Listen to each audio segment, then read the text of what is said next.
Week 9 game, and we are about ready to go. We've had our coin toss. The Comets are home. The Renegades will be the visitors and will be batting first. And the first thing we notice, Rosina, about this matchup is the coaching matchup. Rob Weisman for the Renegades and JT Herzog for the Comets, the two longest tenured head coaches at the World Series this year. Both have been around about 20 years. One has won a championship, the Comets, of course, winning it in 2003. The Renegades placed second to the Indy Thunder in 2016. These are good, fundamental teams. They play as units. They are well coached, and you're going to see some high-level beat ball here, Rosina. I've seen both of these teams play several times, DB, and I'm always struck by the camaraderie, and they really mesh well as a team. There's not much missing between them. There's a lot of conversations going on. So that being said, we do have Comets are on our third base side to our left. They're wearing their traditional red and blue and white jerseys. And on our right, on the first base side, we have our Boston Renegades with their dark navy blue jerseys with the baseball bat on it and the word Boston up above it, with the O in Boston being a beat ball.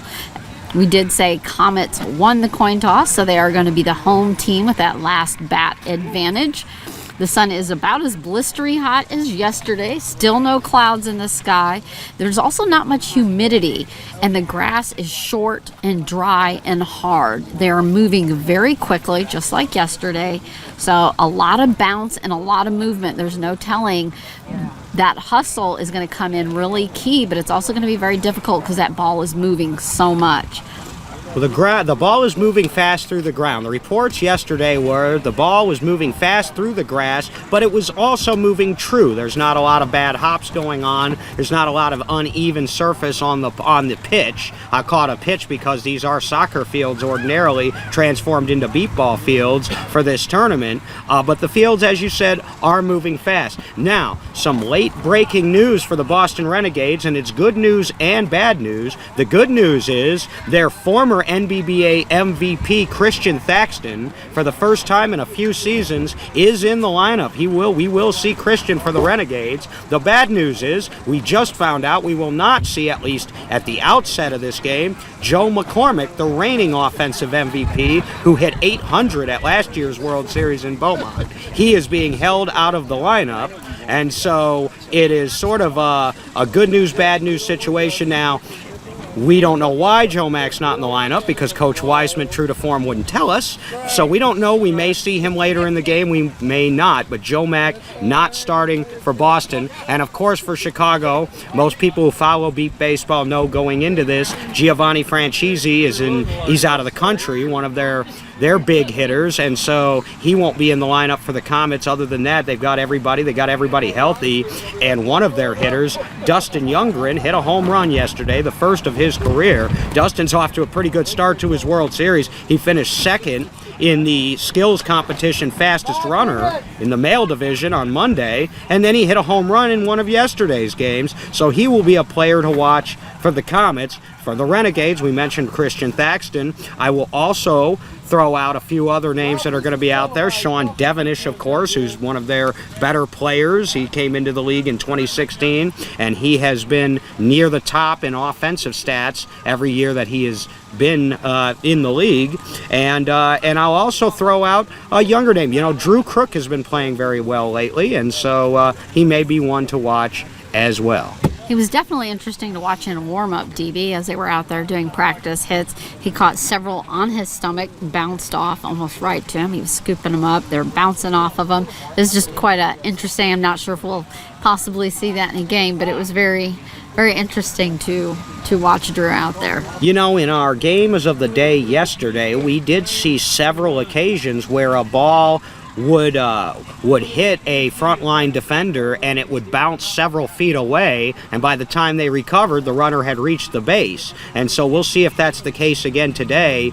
You're going to want to be in good defensive position. You want to get hands on the ball. That way, if it hits your body somewhere, if your hands are in the right position, you can go on ahead and corral it before it bounces away. And again, these are two of the better coached teams fundamentally in that you're going to see at the World Series. They may not have the up and down talent down the lineup that your top teams like the Jets, the Thunder, and the Edge and so forth have, but they are very well coached, and both of these coaches maximize every ounce of the talent they have. Again, just look at Dustin Youngren in his third season, who's now hitting home runs, and he was known as more of a speed guy. Now they've got that power game working, and so we're going to see, and the Comets have a couple of lefties they can throw out there in their lineup at the top. When you talk about Rich Schultz and Bill Landrum, who we should mention, Bill Landrum was the long ball champion this year in the men's division. So the Comets are already accumulating a little bit of hardware, and that they got to feel pretty good about themselves. Even in the game they lost yesterday to the Indy Thunder, which is a powerhouse here, the number 3 overall seed, they were in the 12-run rule. Boston batted themselves out of the 12-run rule, and the Comets had to come back with their unused at-bats, and they eventually won the game. But the Comets made a good run after falling down to get back into that game, and they won their other 2 games convincingly. The Comets look like they're on a pretty good roll coming into this game, but these are 2 evenly matched teams. Yeah, I had noticed throughout the year that Dustin, also known as White Lightning, has mentioned he's been putting in a lot more practice and a lot more work, and I think that kind of is going to show off as people knowing him as that speedster, but now also they're going to have to start watching him for those power hits, and it's obviously has paid off if that is what it is attributed to. I would most likely assume that is what it is, putting in more time batting and practicing.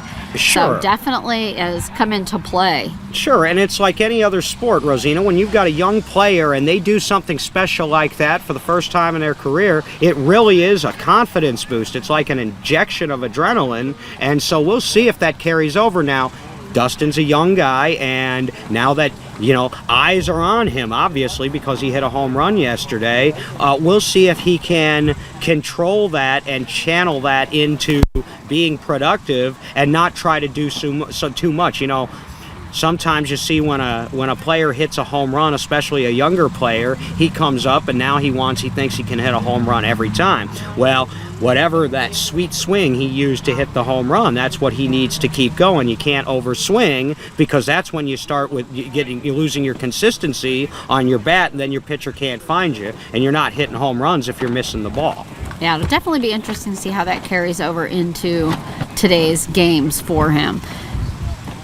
Kevin Miller is going to be our head umpire for this game. Kevin Miller is a veteran umpire of the league, does a lot of the umpiring in a lot of the Texas tournaments, and has been an NBBA umpire for many years. So we've got one of the better umpires in the league on this game, and so it should be a clean, well-called game. But both of these coaches have been around a while, and they are not afraid to challenge a call, and so we'll see how many reviews and things like that we have. When you have 2 evenly matched teams, you're going to have a lot of close plays. This is going to be exciting now as we start out the real deal. Now everybody has a clean slate. It doesn't matter what you did yesterday. Everybody has you've 2 losses and your season is over.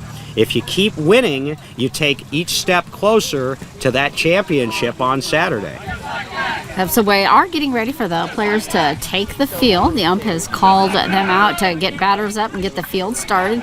Chicago is making their way after a huddle out to the field, and we have the Renegades to our right starting to get their bats and get into the batting base. But again, we do want to say thank you to our umpires, our scorekeepers, our base controllers, and all our volunteers, everyone around who helps to make this possible. So thank you to all those volunteers.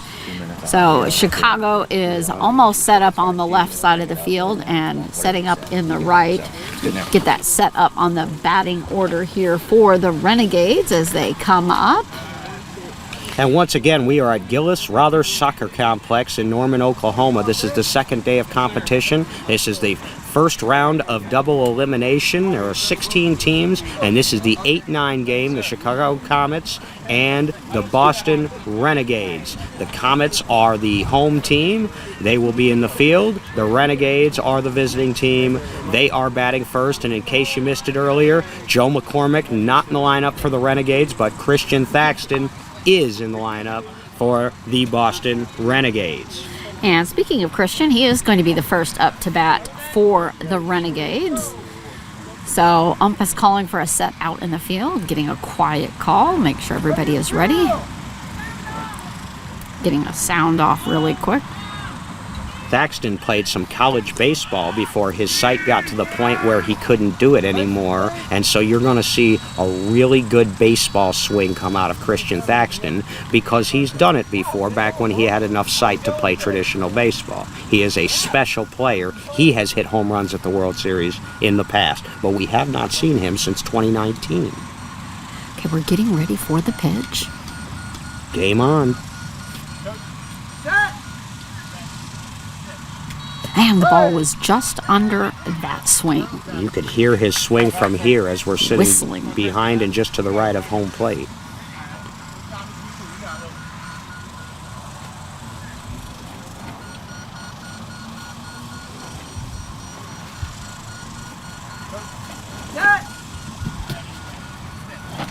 Again, just under by about 1.5 inches. You could definitely still hear that wind whistling. Ron Cochran is the pitcher for the Boston Renegades. To most of these batters, Peter Connolly will also pitch. Rob Weissman, the coach, is the catcher with his traditional stool that he uses behind the plate to Comets catch. calling for a quick call on the ball.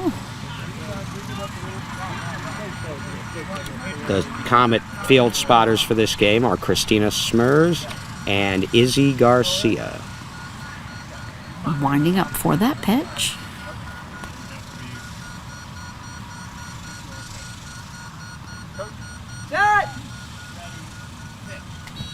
Oh, that one was only about 1/2 inch under. Definitely getting closer to that spot. And one thing you notice here is, unlike some other teams, the catcher says set, and then the pitcher says pitch. There's a few teams that do that, most famously Kevin Simpson, when he was pitching for the Austin Blackhawks and San Antonio Jets did it, but the catcher starts the sequence with the set command.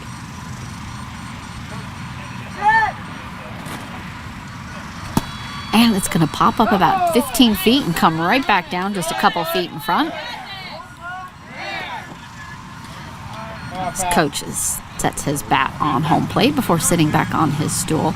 Rob is definitely very serious about his coaching and the manner of play, wanting everything completely silent for his players when they bat. Rob is very analytical, very stats-oriented, very numbers and details-oriented. So is JT Herzog.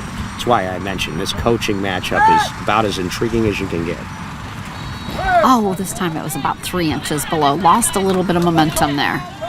So it is going to be the first out for the Renegades. This is going to bring up Sean Devenish to bat.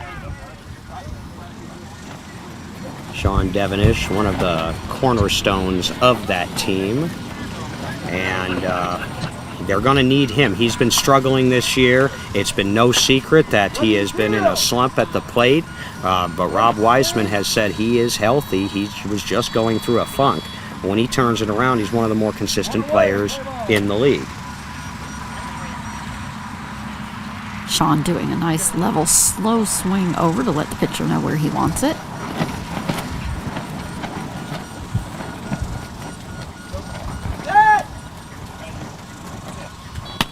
Nice solid line drive right down the center, almost hitting the pitcher, going out behind Gamino, rushing for the ball. Oh, he missed the base. He's coming back. He is out. That's not going to make Rob Weissman happy. Fundamentals are so important in a game like this, and you give away runs when you miss a base. He would have scored if he hadn't missed the base. Who put that out there behind I think that was Alex? Kalari, but I couldn't quite see past the pitcher. Kalari, the designated fielder for this game. And This is going to be Luis Rodriguez up to bat now for... Boy, a strikeout by Thaxton and then a missed base by Devenish. That's not the start you're looking for if you're Boston. Getting an okay check from the field.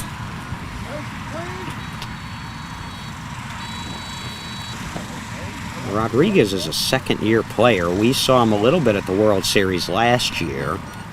He's hustling a lot out in the field during practice. He's moved up to the third spot in the lineup, so obviously Rob Weissman has seen something that he likes.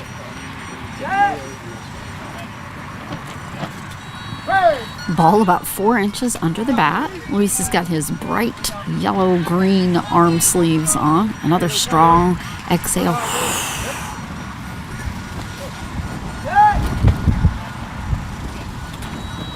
about 3 inches under the bat.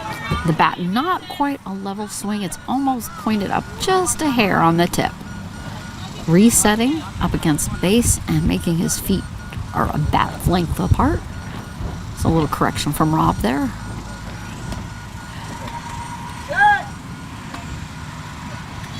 Nice solid popping grounder over to the left, past Kalari's feet, over to Rob Landrum, Bill Landrum, and that is going to be an out. Landrum picks it up, so they're getting some production out of all depths of their defenses. Landrum backed up Kalari on that one, and a pretty quick inning. 3 up, 3 down go the Renegades, and here come the Comets. They got to be feeling good about themselves as the home team. Nothing on the board for Boston. Now we'll look at the Rich Schultz, Dustin Youngren, Bill Landrum-led Comet team. Now we do have Renegades are taking the field slowly as Comets are already in very quickly, huddled back up, ready to get this on. I think they're eager to show that they can carry off yesterday's success into today. They seemed very energetic coming off the field, and a couple little practice pitches here from the pitcher. Yeah, the Comets were really pleased with their performance yesterday. Even though they lost the one game to the Thunder, they made a great comeback to get back into it. And that's not such a bad thing to have a loss against the Thunder. Of course you would want to win, but anytime you're up against that caliber of play, it's kind of like people say, hey, it's an honor just to even be there. Sure, especially... So we are going to have a sub on the Renegades. So Ivan Rodriguez out and Guy Zuccarello, which we would have expected. He's one of their defensive stalwarts. Former all-star on defense back in the day. Guy Zuccarello will come in to replace Rodriguez on defense. So up first for the Comets, no surprise, is Rich Schultz. He is a left-handed hitter for the Comets. A little bit of a powerhouse here. Very solid player. Yep, we've got it. He's in the 6 hole. All right, so that's Rob Weissman checking to make sure that we've got the substitution, which we do. You can plug Zuccarello into the 6 hole until next inning, and then we'll see if Rob Weissman uses that 6 hole as a revolving door and brings somebody else in there to bat. He's been known to do that. Got a strong count out from the field, and they're definitely heavy stacked on the right side here for Richie Schultz. The left is completely open and bare. Rich Schultz is an all-star left-handed hitter, one of the better, most consistent lefties in the league, and he's had a penchant for game-winning hits. He had one last year at the World Series, and then he had one in Bolingbrook this year as well. Definitely will be ready for this first swing. He's standing patiently waiting till we get third base straightened out.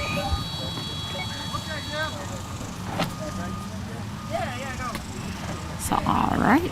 Chad Perry will be pitching for the Comets. The spotters I expect for the Boston Renegades, let's see, this should be Brian Grillo and Jason Limacek.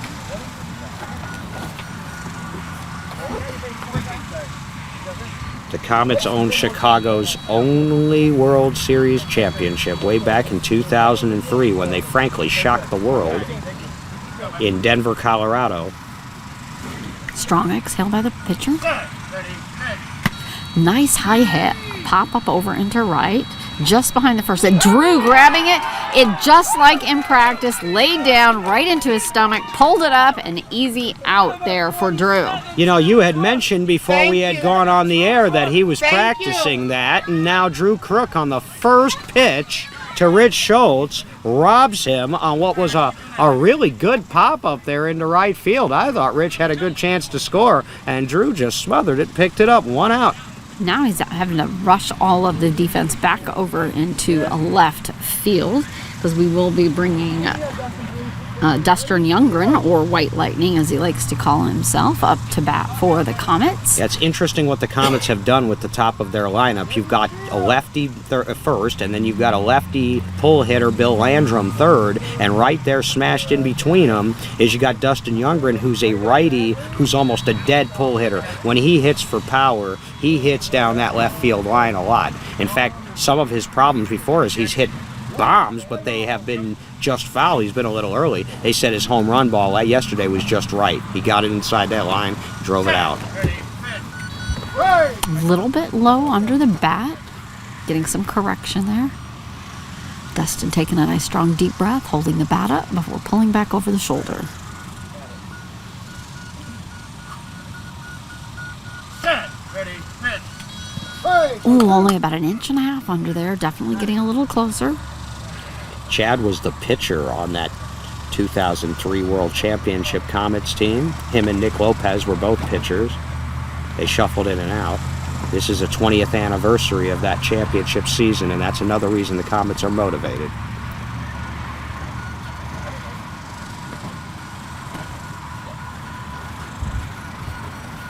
Set, ready, pitch. About an inch underneath the bat there. There's a lot of conversation going on there between Chad and Dustin. He's asking if he's all right. Is he ready? Adjust a little bit. Dustin's an excitable boy, but when he channels that into positive energy, he can be an excellent player. Set, ready, pitch. Nice little soft ding, just going short and to left. Oh, the fielder missing it, having to come back, run it, and Dustin is going to be there. He did not have control of that in time. That is very sad for Rob Diaz out there in short left. He kind of overran the ball, not quite hearing where it was, as Dustin ran right alongside him in a straight beeline for the base. So Dustin is becoming a dual threat scorer. This time he used his speed to do it rather than driving the ball, and it worked, and that's the first one on the board now. Comets lead 1-0, bottom of the first, 1 out. This is going to bring Bill Landrum up to bat for the Comets, a lefty, and also the winner of our longest ball competition on Monday night. New champion, yep. Justin Howland had been the champion of that event ever since it began, and this year Landrum took it from him with a 161-foot hit. That's 9 short of the home run line. Getting a base check. Landrum, speaking of playing semi-pro baseball, he played in the minor leagues and then professional baseball before losing his eyesight. Ready, pitch. Nice solid line drive, center over to right. Oh, stop! They're scrambling for it, but nope, Bill is there. That is going to be another run for the Comets, just barely missing it there for that is Guy. There, it just kind of went past his hands, and then his backup there behind him, just not quite making it. I believe that was Sean Devonish back there, just running for it, but Bill was already at the base. Nice solid hit by Landrum, but the other thing you're seeing some good fundamentally sound defense, as we thought we would, from the Boston Renegades. They're not missing these by much. So next up we're going to have Gerardo for the Comets. One of their younger players. I believe he's in his second or third season. Cracked the starting lineup this year. He's kind of rocking back and forth on his toes as he preps for the pitch. He's got some pop in his bat, too. Set, ready, pitch. Oh, slugged. Oh, that's going to be foul. It went way far to the right, slamming the ump right in the lower stomach. So he gets Kevin Miller there, and probably happened to him before and may happen to him again, but it just happened to be standing in the spot. Shake it off, Blue. Have Gerardo down kneeling at a home plate to adjust his bat along the front of it to set up his stance correctly in spacing. The other thing about the Comets, they don't take pitches off Chad Perry. That's a rule, man. You take a pitch off Chad Perry, the next one might be in your rib cage. So even though in this sport you're allowed 4 strikes and 1 pass ball, I doubt very seriously if you'll see the Comets take a pass ball. Set, ready, pitch. Just barely nicking that, dropping straight down. Chad steps way back off of his spot before he starts and comes up. Set, ready, pitch. Nice solid bouncer over into short right, going straight to Guy. Oh, he ran past it. Now he's going to have to come back up. And they're scrambling for it and fighting. He missed the base. He missed the base. So they return the favor from the Renegades at the top of the first. Now we've had a missed base from each team. That was an ugly play, frankly, on both sides. Zuccarella, who is at one time one of the top defenders in beat baseball, you expect him to make that play. He didn't. And I'm waiting to hear Gerardo hit the base. He didn't. And the result of the play is an out eventually. Guy did get turned around and get that ball for the putout.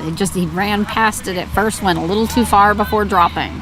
Chad had asked him to check on it. They did check, and they did confirm that. He did not make contact with that base.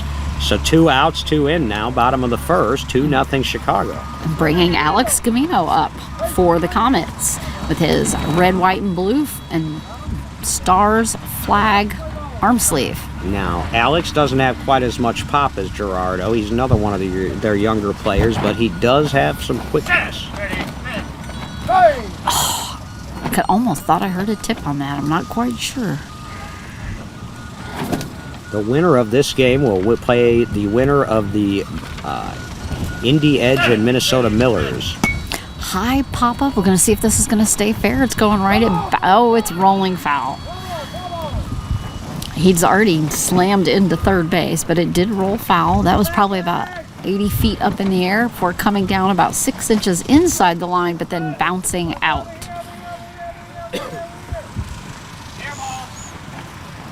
That was about 60 feet out from home plate. And of course, on a ball like that, the umpire has to wait and see what the ball does before he can make the call. So unfortunately, the base runner gets a lot of the way down to the baseline and has to turn around, walk it back, and do it again. But the umpire has to wait because you want to get it right. The last thing you want to do is prematurely stop a play. Okay, Alex back and ready. And getting his another base check.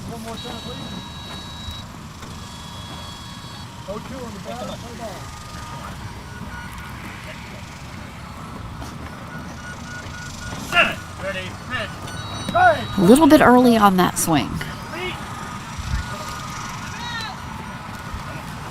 So now you got a 3-strike pitch. There, again, you're allowed 4 strikes in deep baseball. Just ticking on it, dropping down. So he's hanging in there. He'll get another swing here. Desperate to get some more contact. And he does, bouncing around right into center. Oh, but Sean, that was Rob Diaz there, laying down, grabbing that for an easy out. That's a solid play. You know what? The Comets made the Renegades make the plays, though, and other than that missed base, this was all solid beat ball we just saw in the bottom of the first. Balls being hit, balls being caught. Some runs scored, 2 of them in the inning. So it's 2-0 Boston.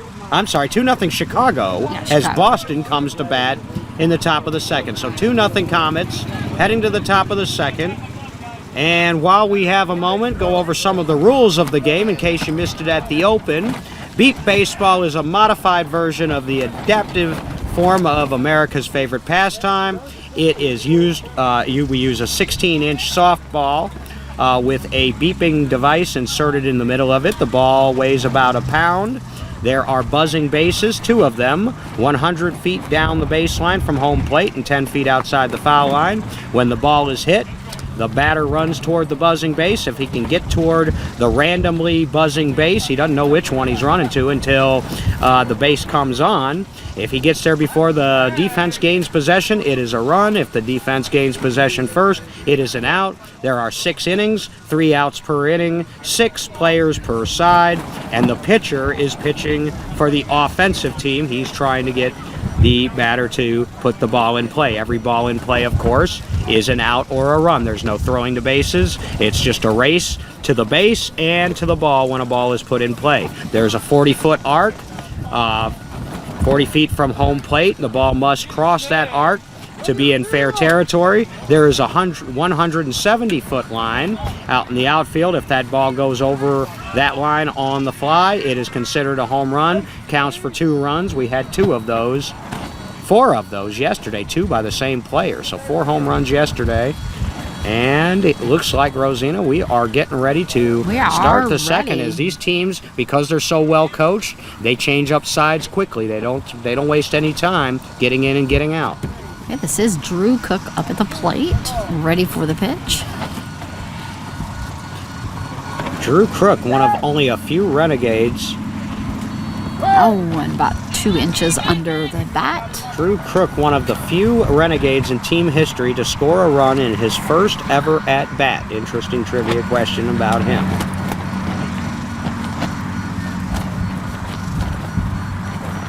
And he's just gotten better every year. About 3 inches under the bat. Drew's resetting with his bat along the front of home plate to reset up his stance. Checking to see if his feet are bat length apart. And ready for that pitch.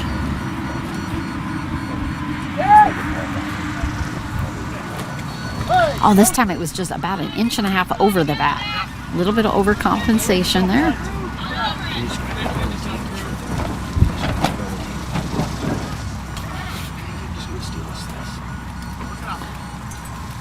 Couple practice swings there. A slow little swing of where he wants it.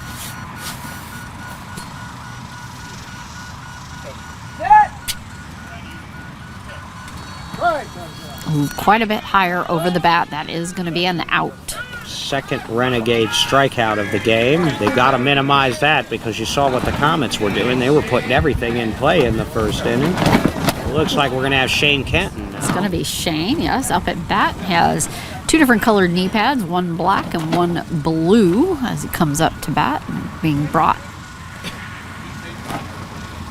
Coach Rob setting the bat in front of home plate for him for stance. Shane Canton played a year with the Philly Fire in 2021 when the Renegades didn't attend the World Series, and then was back with Boston last year and was a key contributor for them in their run to 5th place. As Boston placed 5th at last year's World Series, Chicago placed 7th. Here they are in the 8-9 game.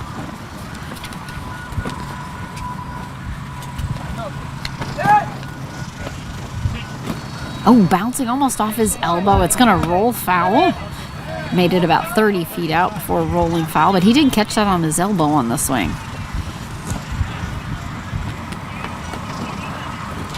Kind of rolled off the bat and caught on his elbow. Looks like Chris will be batting, just was not out in the field. And then I'll bet you Joe Yee will come in on defense. We'll see. We'll see. Rob has a habit of doing some interesting stuff at the bottom of his lineup. Like we said, he's going to be a revolving door all day. Nice solid smack, but it's going to be foul along the third base side. It was a nice grounder if it had only been fair.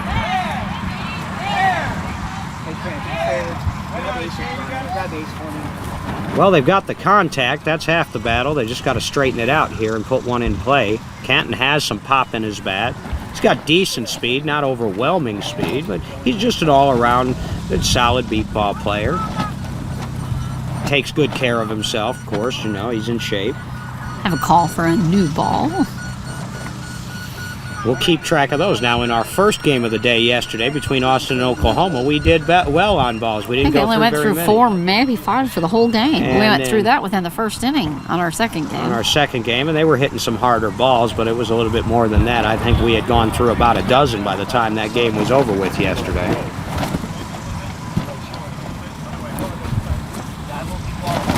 Getting a little bit more correction on his feet stance here. There is a breeze here today, similar to yesterday. It seems like it's about the same as yesterday. And the temperature certainly is hot, just like yesterday. Oh, a little bit late on that swing.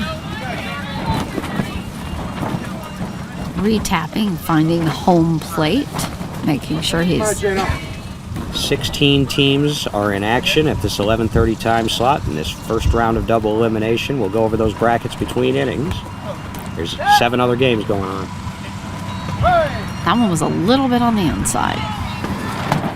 So that's going to be it for Shane. Pinch hitter. Pinch hitter. So that's pinch hitter. This is going to be Joe Yee coming up to bat. Pinch hitter number 30, Joe Yee. Joe Yee's been with the Renegades about 8 years or so. He was a part of that 2016 runner-up team in Ames, Iowa. That's the closest the Renegades have come to winning a championship. They finished 3rd in 2019. They've been in the top 5 every year, I think, since 2016. Definitely a team that is consistent. And they had to climb their way up. Their first decade of existence, they formed in 2001 or whatever, their first decade of existence, they were in the bottom half of the league. They've really had to work hard and improved, and the next thing you know, they were playing for a championship. Nice strong grip there from Joe. Kind of keeps it up right about ear height. It's going to be a grounder on the left. Kalari has got that easily. Boy, she's still solid after all these years. She's one of only 2 players still on the roster who were around in that 2003 championship season. She was just a kid then, yeah, still a teenager, and she's still doing it. She's the designated fielder, and look at that. Another 3-up, 3-down inning for the Comet defense. Boston still looking for their first run. The Comets lead 2-0 going to the bottom of the second.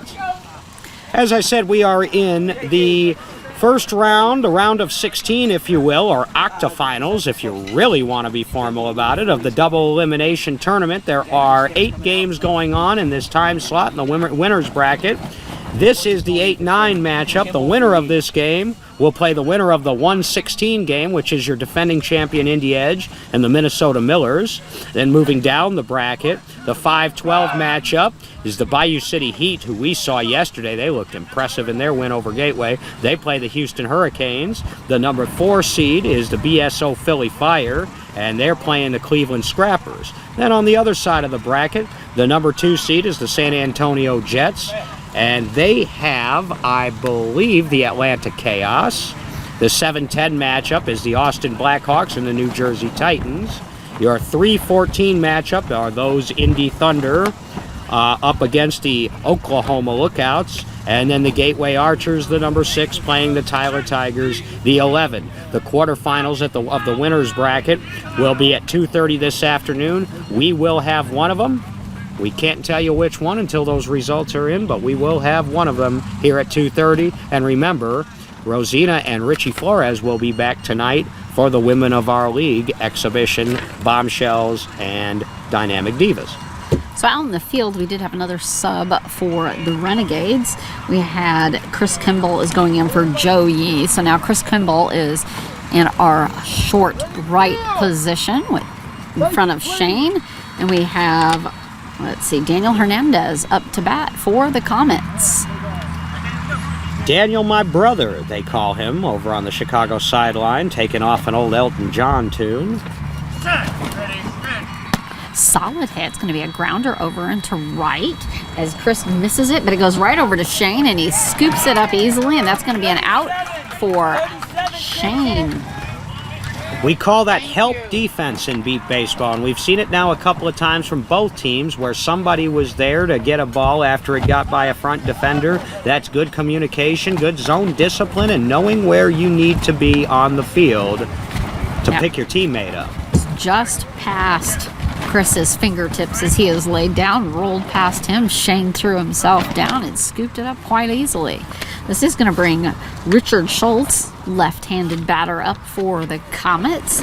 He was put out on the first swing that he took by Drew, I believe. By Drew Crook on a pop-up. And it's interesting, you had mentioned Chris Kimball in there now. So, sorry guys, if you can't keep track, we'll try to keep track. That's 4 different players. They've had that spot in the lineup already, the Renegades, in the first 2 innings. Well, Drew is right behind him. So here we go. Oh, that pitch was very high. And they will move their defenders around for lefties and righties. They do scout, and they try to give their defenders the best chance they can to make a play. Nice bouncing over there right to Chris. Oh, it went under his body. He didn't lay down flat. Drew going for it. It's behind him, and he is going to be safe. This time, Richard getting to the base. Drew tried to throw himself down, and it was kind of under his body, and it shoved out behind him. So just not enough time after it already gone past.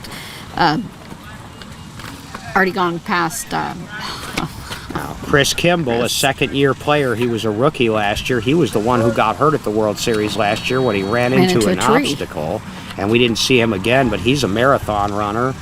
He's very, very good athlete, but, fundamental defense, he didn't get down all the way down. It wasn't quite flat, and it went right under that little pocket underneath him. Yep. And that's the 3rd run on the board, and those are ground balls that, you want to pick up in a game like this. Yep. One out, one in. Dustin up to bat. Dustin got him on the board. Solid grounder that drops down. Oh, it went right under Rob. And Drew's over there now, and he has it on the left this time. It's going to be put out for Drew Cook. Second put out of the game for Drew, playing in that middle row or that middle depth of the Boston defense, and he's looking good. 2 outs, 1 in, 3-0 Chicago, bottom of the second. Yeah, moved over after the left-handed hitter was removed, so he came back over to left field and scooped up another one. This does bring Bill Landrum up to bat for the Comets. He scored the second Chicago run in the first inning. Surprised they have not moved over any more defense for Bill. Yeah, his power is to right center. He can bust it up the middle. Rarely ever hits to left field with power. So yeah, I'm a little surprised too. And it's popped off behind the scorekeeper's table.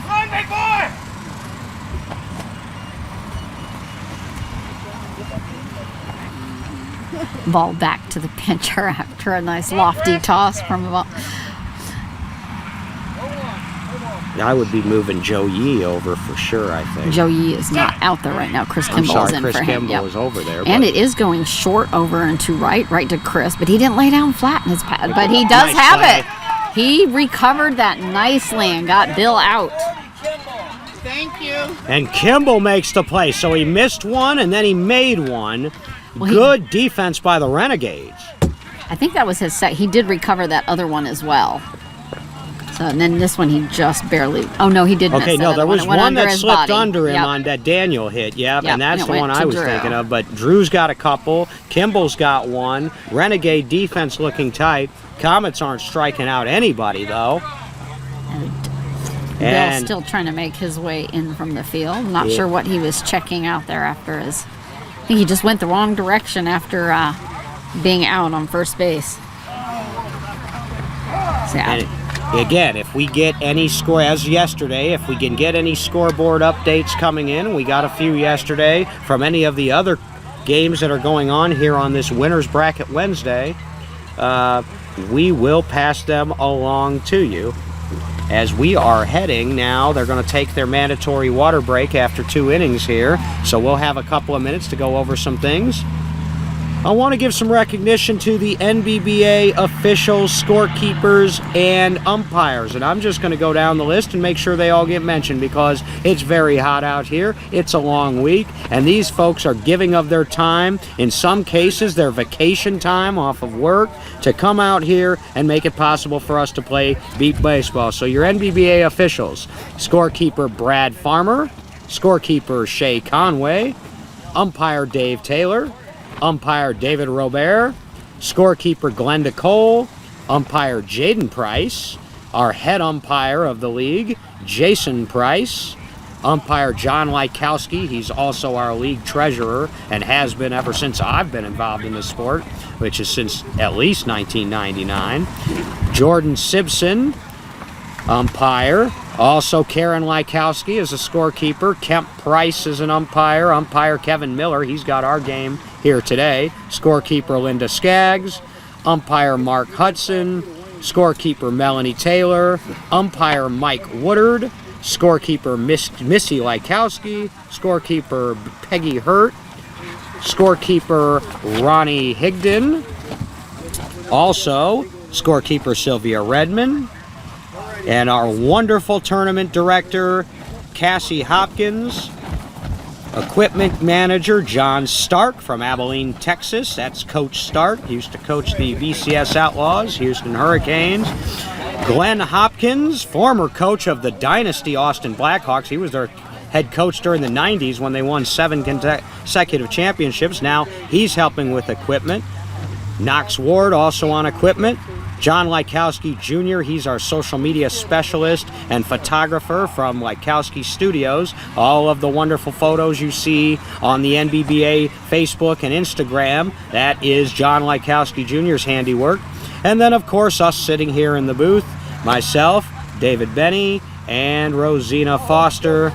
Graham Mathenia is running, and Live Events Production is producing today's game and all of our games of the day. So thank you to our umpires and officials. Also, if you are out here at the fields, please stay hydrated. It is set to hit about 100 degrees every single day, not only to our players and volunteers, but anybody who is out here. Just stay healthy, strong, so you can enjoy the games. Please stay hydrated. If you're the volunteers, thank you very, very much for any of the work running people back and forth to different fields, different tents. We are spread out over a rather large soccer complex here in Norman, Oklahoma. So it takes a little bit of work to get equipment everywhere, to make sure there's enough balls on every field, water for all the players and scorekeepers, and keeping all our equipment ready to go so that we can play this game and get it done. And it's a collaborative effort between the NBBA officials and volunteers, and of course the City of Norman and Visit Norman. They've been very helpful to us.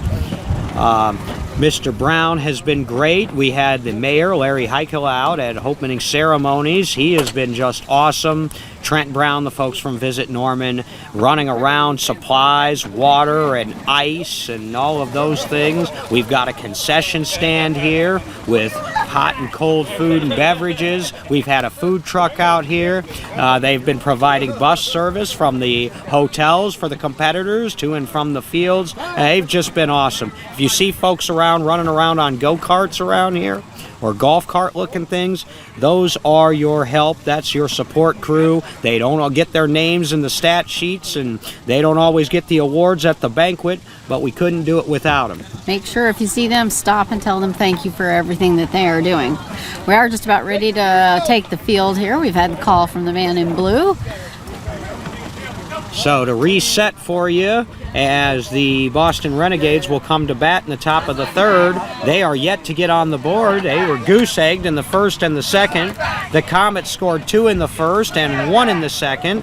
The Comets haven't struck out a batter yet in their first 9, and the Comets lead 3-0 as we get ready to start this top of the third. We do have a quick little huddle over here on our left with the Comets. A lot of clapping as they huddle up, standing just outside the foul line as they're going out to take the field. And just still getting rounded up with the Renegades. They can take just a touch longer before they come out, since they're waiting for the field to be ready before they come up to bat. Rob's already got his stool out there with his gloves, so he'll be ready for catching. No sense in wasting any energy. I wholeheartedly agree with Rob there, sitting on the stool instead of crouching in the hot sun. Sure, you want to save every ounce of energy you have, because this sun, and man, I mean, not only do we not have rain in the forecast, we barely have any cloud cover in the forecast. This is nothing but sunshine, and it can really sap you, even if you're not doing anything but standing in it. Yeah, I agree. I sat mostly under the tent yesterday for 2 games. I was out for half a game in the sun yesterday, and about half a game was all I could handle. It was physically exhausting just to stand there. People talk about dry heat versus humidity. You can call it dry heat all you want, but an oven is dry heat too. So go crawl in one of those and sit there for a while and see how it feels. It's hot. So we are bringing Christian Thaxton up to the plate. He led off the game with a strikeout, one of 3 strikeouts for the Renegades. They had 1 in the first and 2 in the second. He's got his bat along home plate as he sets up his stance. Rob very concerned that his runners know exactly where those bases are, helping them point their arms in the direction of the base check. And getting back down on his stool and getting ready for that pitch.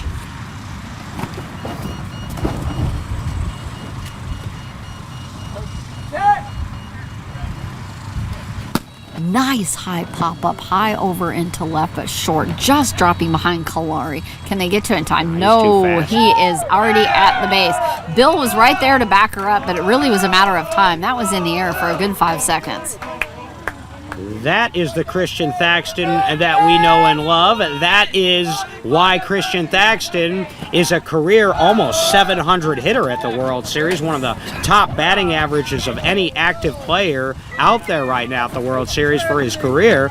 Again, we hadn't seen him in a few years, but that's what he can do. It's high, hard, and fast. Just had Coach Rob's papers from behind his stool. Had a big gust of wind come up. It's blown clear across over behind the bench. Got everybody scrambling to grab all these papers. Boy, we can relate, can't we? All right, well, at least it's not just happening to us here in the booth. It's happening to Rob as well. Now, why he didn't have those fastened to a clipboard? They were fastened to a clipboard, but I think the loose end was facing the direction and it ripped them out of the clipboard. It was a pretty hefty gust right there. Well, we are in Oklahoma, and we do get wind here, and it's a breeze that feels nice when it's blowing, but it can blow things away, too.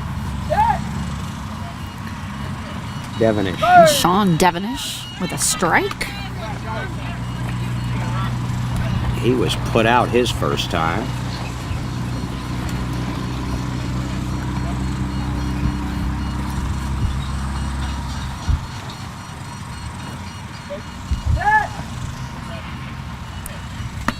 Oh, just barely going over the top of the pitcher's head, straight down center, dropping to him the first head. He's curving back to the base. He is easily safe. That is safe for Sean Devonish, putting them up only one down from the Comets. So the Renegades now have woken up on offense. They've scored 2 to start this top of the third. It's a 3-2 ball game now. And you're hearing noise for the first time, really, from the Boston Renegades sideline off to our right. Definitely a lot of chanting, cheering, even a little bit of dancing going on over there, as now it brings Luis Rodriguez up to the plate, kind of having a base check here.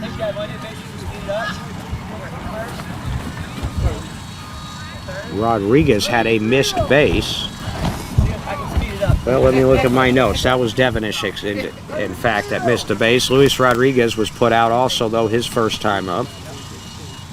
2 in, nobody out. 3-2 Chicago, top of the third. He's ready. Nice bouncing grounder out into center, barely to the left, right to Gamino, and he is going to easily just grab that and lift it. That's a play Gamino should make, and that's a play he does make, and that's a horrible sound for any batter off the bat. It's that double thud. The ball hitting the bottom of the bat and then hitting the ground. That was Daniel Hernandez, actually, that is out there right now. And they shift those guys in and out from that short position. Well, Gamino's just been moved over to further on the right, it looks like. So they're going to go with him and Daniel, and they've played that with that formation before, and I think that's their best bet on defense. If it were me, I'd be doing the same thing here. This is going to bring Drew Cook up. Something I really like with this Renegades team is that it is the player-led. So before that pitch, the batter lets the coach know he's ready, and then the coach starts the process. Yep. Different teams do it different ways. Just underneath.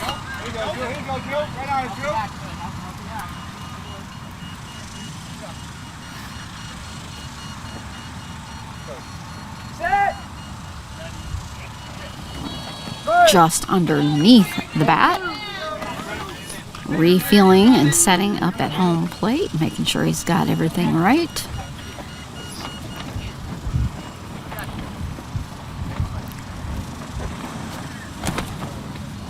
Getting a good stance, fingers gripping tight on the bat.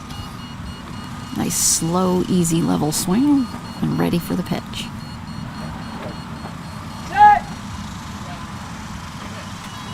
Just over the top. He's going to have to get a little contact on this one. Yeah, so far they've been clean on that swing and a miss. Let's see what happens here.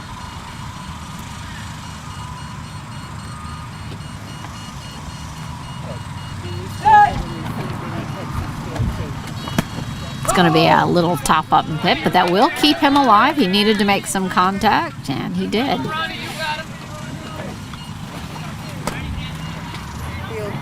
Drew Crook has been the standout on defense so far, and now He's with been 3 really strikes. Hustling and grabbing that up. He represents the tying run here. He can get it. Little exhale, level slow swing.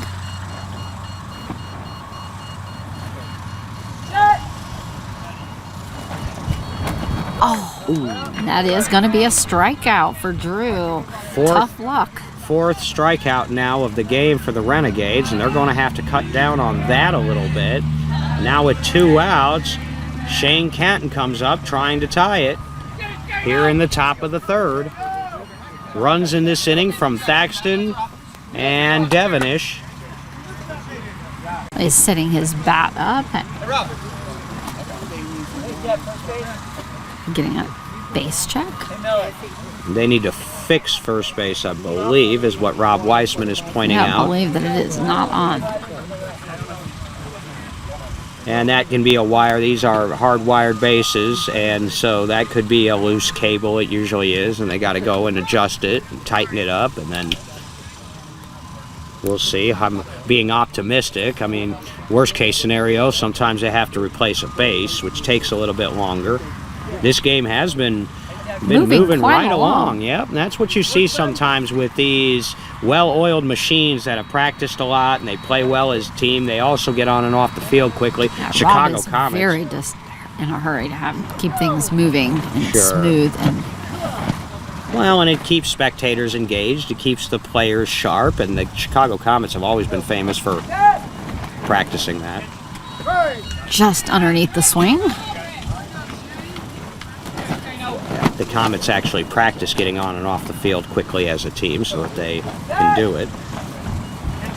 And just over the swing. Yeah, Kalari is one of the fastest ones I've ever seen off of the field. She's just a ball of energy. She cannot be still.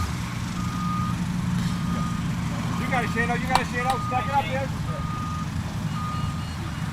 A re-gripping of the bat.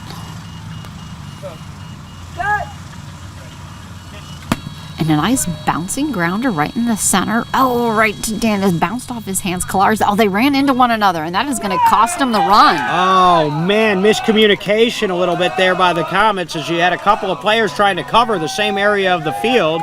Got into each other a little bit, and that should have been the third out of the inning.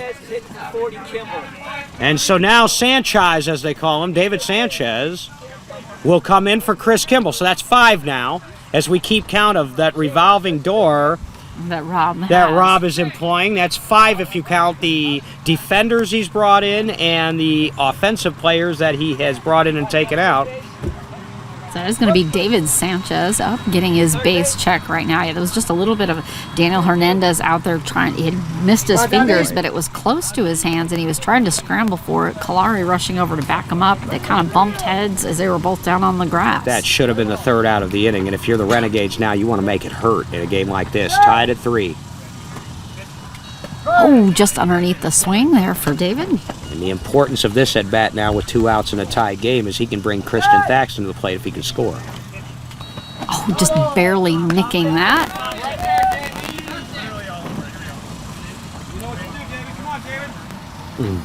Getting a little instruction from Rob on the placement of his feet. Oh, over quite a bit. 3 strikes now, and Sanchez threw out the first pitch at Fenway Park last week. There are Boston Red Sox games. That was cool for him. And a nice solid grounder right along the left, going past Kalari's outstretched hands. Bill over there live. He's got it in his arms. Does he have it up? He is going to be called safe. He said he didn't have it up in time. Bang, bang play, and that's huge. Not only does that turn the lineup, it gives the Renegades their first lead of the game. 4 runs in the inning, and they lead 4-3. And here comes the top with Thaxton and Devonish. And, man, we talk about with 2 outs, the balls that you're supposed to pick up. And there was that little miscommunication over there between Daniel and Kalari on the ball hit by Shane Canton. And now it's turned into 2 runs. And let's see how many more. Definitely a rough call there. Bill had it, and he had it. I don't know if he could have done that any faster. This is going to bring Christian back up to bat for the Renegades. Well, he may not have been able to do it any faster, but it has to be off the ground, under control, and away from the body. And if any of those elements are not present, it's not going to matter. It's not going to matter, and that's a tough call over there, but you know, again, if they make the play on Shane Canton's ball, we are not here. They're under their tent, ready to hit. And Thaxton can score 2 with 1 swing. We've seen him do it. He did it in Eau Claire, Wisconsin in the 18 World Series. Hit a bomb. Christian's patiently waiting at home plate, kind of just popping up and down from heels to toes as he waits patiently for everyone to be ready. I want to say that Have a call out here with the ump. He's checking with the far line. Oh, they're calling. Call it maintaining the safe. So they did have a review. That's our first one where they had to conference it up, and that's fair enough. In a game like this, you want to get the calls right, and that was a close one, but the call on the field was safe, and the call stands. So Christian kind of smiling in a happy mood there. It's going to make his bat all that much more relaxed. I think Christian's home run came against the BCS Outlaws in 2018.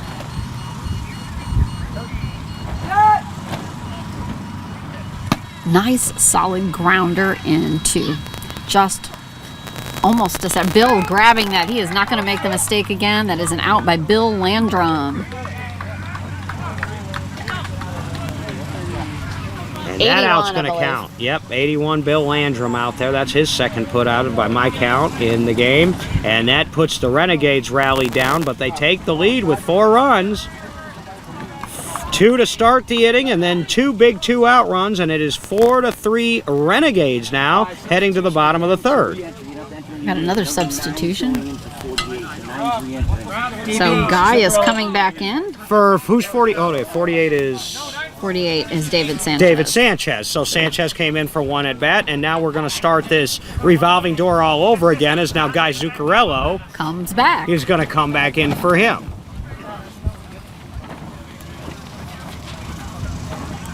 And my sense is that this is what they're doing to compensate for that spot in the order because, well, for one thing, Joe McCormick's not in the lineup. For another thing, Rob Dias is not in the batting order. He's only been out on defense. He's their DF, which is a shocker. But again, I don't know what may or may not have happened yesterday or what's going on, and Coach Weissman's not going to fill us in on that. Well, in all reality, if I had anything up my sleeve, I probably wouldn't mention it either. Mm-hmm. Especially with the winner of this game probably having a date with the Indy Edge later this afternoon. And it could possibly just be saving him for that. But, all in all, you got to get there first. Yeah, you got to get there. That's right.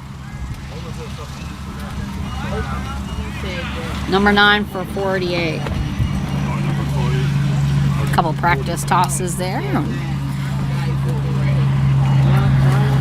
It'll be 4, 5, and 6 in the Comets order here in the bottom of the third. So that will start us off with...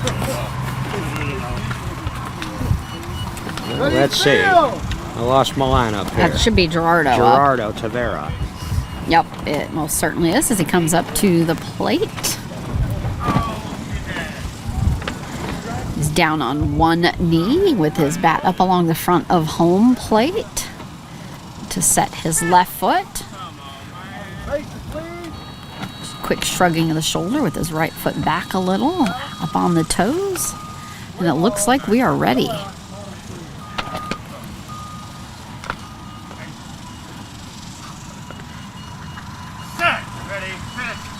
Oh, underneath the swing by quite a ways.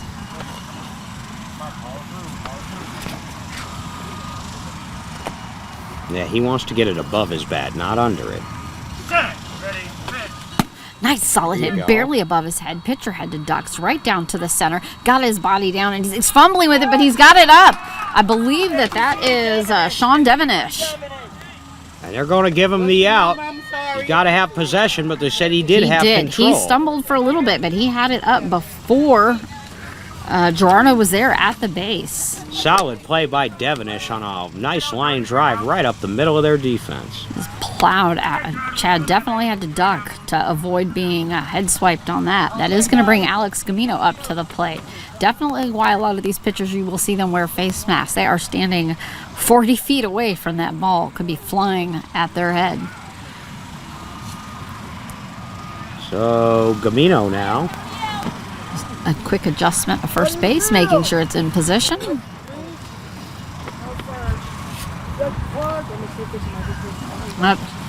First might have base messed again. up our connection there when he stumbled over the base. There it is. Now it's come back to life. Now we're probably ready for Alex. A quick by Alex as he prepares for the pitch. Set. Ready. Pitch. Not dumping a little, just barely making a pass. Got Rob scrambling up there, but Rob's got it. Nice play. Boy, he got up there quick, didn't he? Right up there. He was very quick. His hands moved around about 3 times, had it on the third field and up and out. That is great first step quickness. And, you know, that's where a spotter can help. They're only allowed to announce a number, a zone on the field, but what they can do is they can change their voice inflection to let the player know if it's going to be a short ball, a ball in the air, a ball that's crushed. This is bringing Daniel Hernandez up to the plate. And so 2 outs on 2 Renegade putouts. Renegades still lead 4-3, bottom of the third. Another big point in this game, the 6th spot in the lineup. Representing the tying run, Daniel Hernandez. Set. Ready. Pitch. Oh, that was a little bit of high and outside pitch there.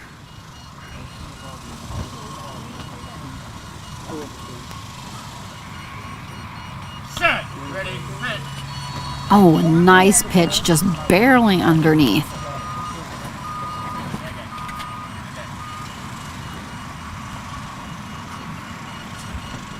Set. Ready. Pitch. Nice solid connection, a line drive right to Rob though. Oh, bumbled out of his arms, but he's recovered it Nice again. Nice recovery by Rob. It didn't bounce up high, it just barely bounced up off of his upper arm, and he recovered quickly for an easy out. My goodness, the story of this game so far, the Renegade defense. With 12 players in, 12 have come to the plate for the Comets, 3 have scored, but none have struck out, and the Renegades are getting putouts from everybody right now. Excellent defense here from the Renegade team. My goodness, and we go to the 4th inning, a goose egg for the Comets. The Renegades lead 4-3 after 3. Are we having fun yet? This is a definitely better game than that first inning that started out. Definitely becoming much more intense, more the game that we thought that this was going to be. And you have those slip-ups by the Comets, DB, and they might not be much, but that's still another run. That's another cost that can cost them, like when they bumble into one another or it flips out of their arms and they don't recover well enough. That's all going to cost them. Right you are, and that right now, that is the play that I keep dwelling on in my mind. Of course, the Comets need to just get past it. They need to get out there and play some shutdown defense in this one-run game, but so far, the biggest play of the game was the Shane Canton ball with 2 outs that they did not pick up because another run scored after that, and it went from a 3-2 score with the Comets ending the inning to 4-3 Renegades, and now the Renegades defense is tight. This is bringing Sean Devenish up to the plate for the Renegades. Renegades, did they bring your water yet? Yeah, we have some. Thank you. Did they bring your glove? Getting that base check. Yeah, definitely. When this is like right now a one-run game, those little accidents can mean all the difference. Can mean the game. Getting that base check. Rob letting them know they're already done them. They're ready to go. The Comets can D it up too. Let's see if they can return the favor against the 2, 3, and 4 hitters in the Boston lineup. And a little bit low on the outside, almost kind of a floaty toss. Devenish is another one who pulls the ball up, man. If he really gets a hold of it, it's probably going to go out there on that third base line.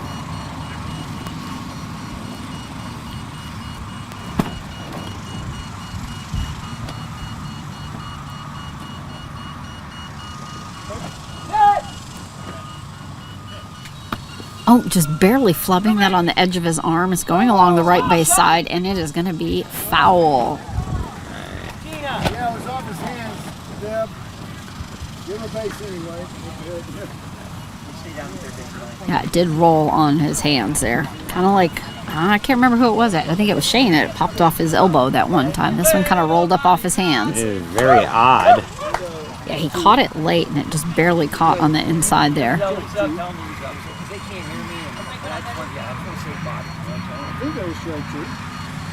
Yeah, it was. 2 strikes now on the batter. Sean back at home plate, swinging that bat around to keep his feet 1 bat length apart. And then a quick little hop up and a slow drag of the bat across the plate. He needs to get that head of that bat around. He's not going to get as much power swinging late. His power is to left and left center. And just dropping below the outside edge of the bat. That was better. The pitch was low there, but the swing by Devonish, I think, is on schedule now. Yeah, definitely more on time.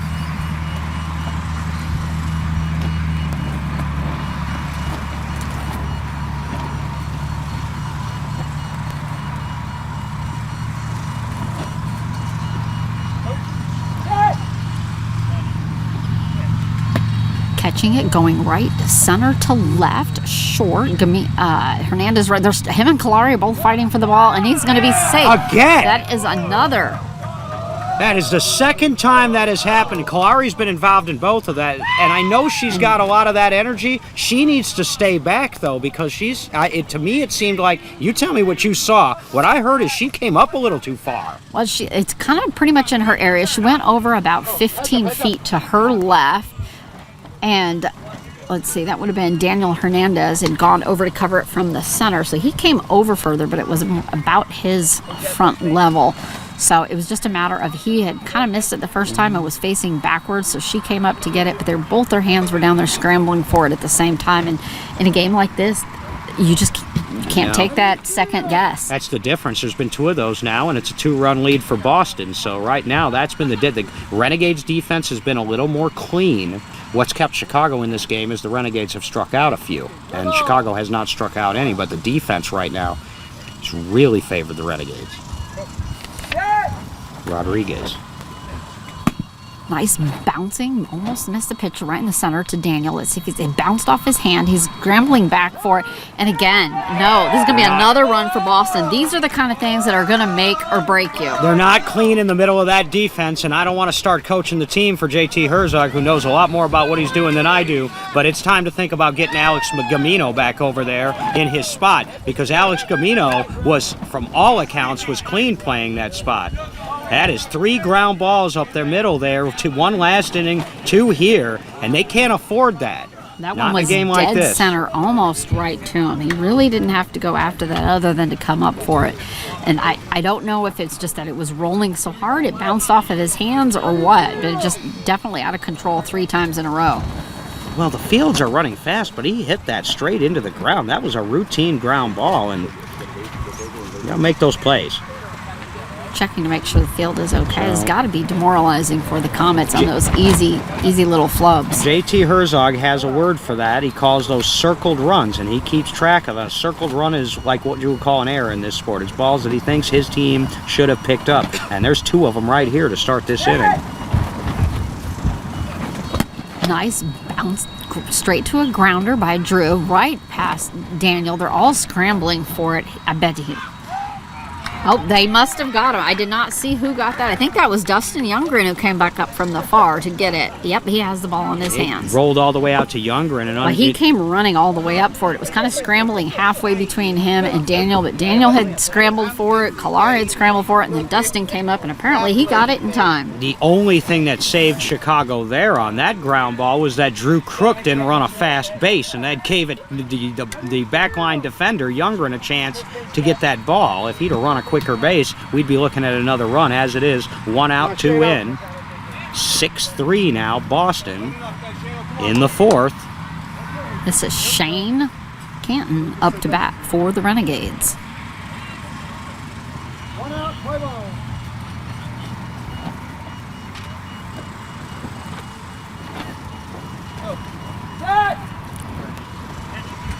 Oh, just barely above the bat. Nice placement center-wise, just a little high. And any pitcher will tell you if they're going to miss, they'd rather miss high than miss low.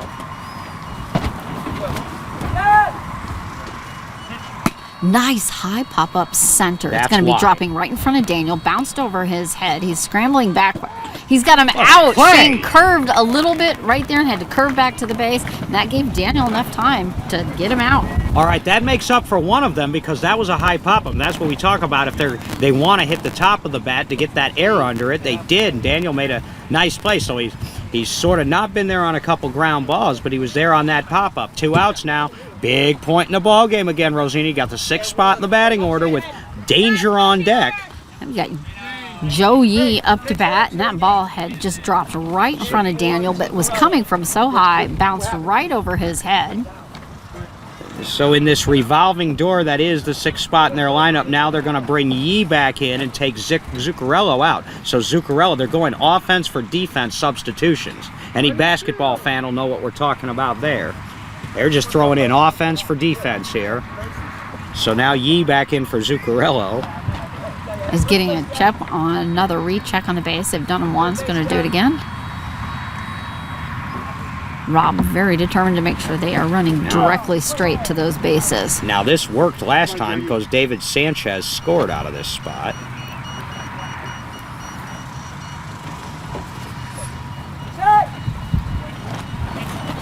Oh, just high over the bat.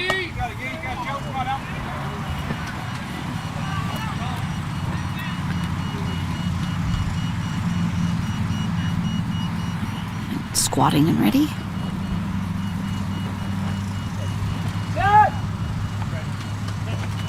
Oh, just over the bat again. Nice swing by Joe, though. Quick nod and smile to his comrades.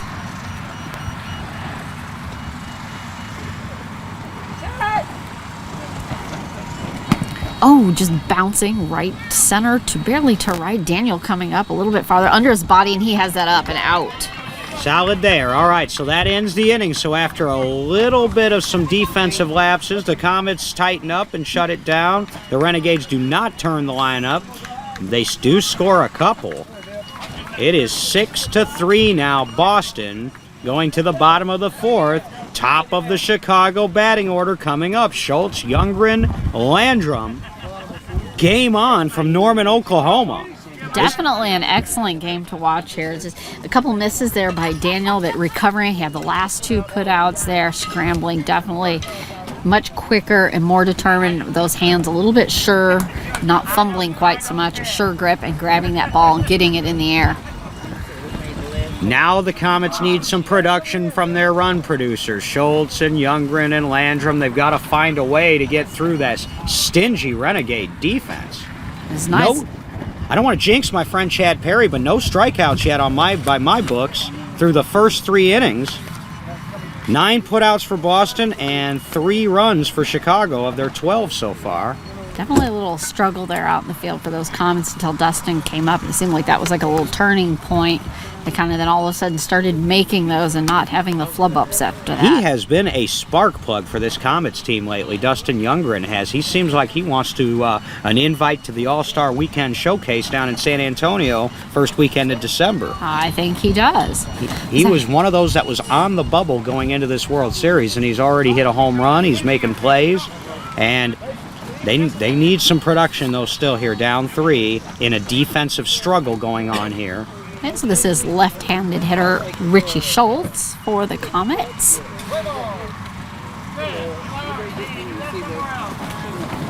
We do still have Chris Kimball out there playing short on the right. So.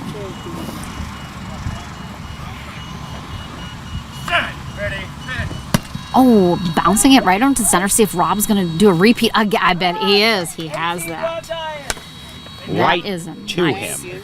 Yeah, it kind of just bounced into his lower stomach, and he just reached one in and was like, I got this. Do you like room service? I like room service, and that's what that was for Dias, is a little room service from Schultz. 1 out.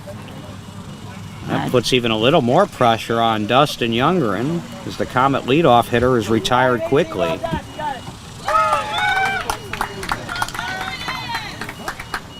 I don't know what they were reviewing. That seemed pretty obvious, but he had it up with one hand, so they were just double checking.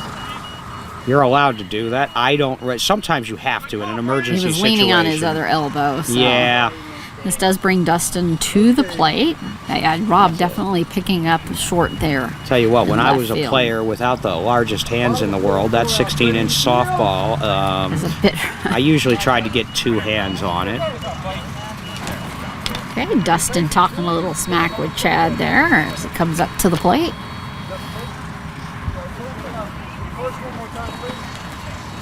Dustin asking for a repeat on base 1. Leaning over, ready for the pitch.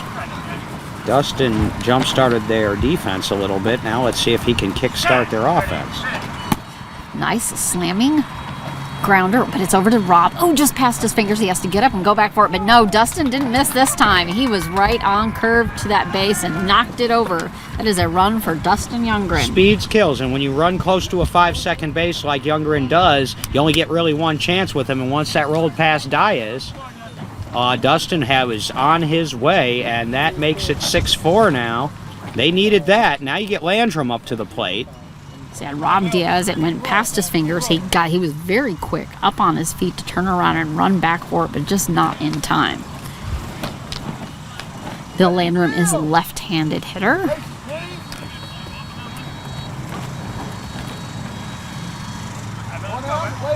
We haven't seen yet from him what I call a Billy ball, which is a no-doubter to right field that takes forever to come down. Just high over the bat. And if he gets a hold of one, he's not the fastest in the world anymore, Billy isn't. He's a veteran player, but boy, he can really pop. Nice slammer right along on the right base side. Passed. Perfect. Oh, right over to Shane. Shane has it. Nice play covering that line. Boy, they're doing it all over the field, the Renegade defense. That was another one I thought was going to get through. That was Sean, or not Sean. That was Shane, right? Yeah, Shane picked that up right behind Chris. Chris had laid out and just past his fingertips. Shane right behind him, scooped it up, had him probably about 3 feet before he hit the base. I have counted at least 5 different Renegades that have made putouts in this game. Let's bring Gerardo up to bat for the Comets, getting that check in the field to make sure they are ready. 6-4, 2 outs, bottom of the 4th. Comets up to bat, looking for another one here. Gerardo rotating on that back pivoting foot, shrugging the shoulders, and he is ready.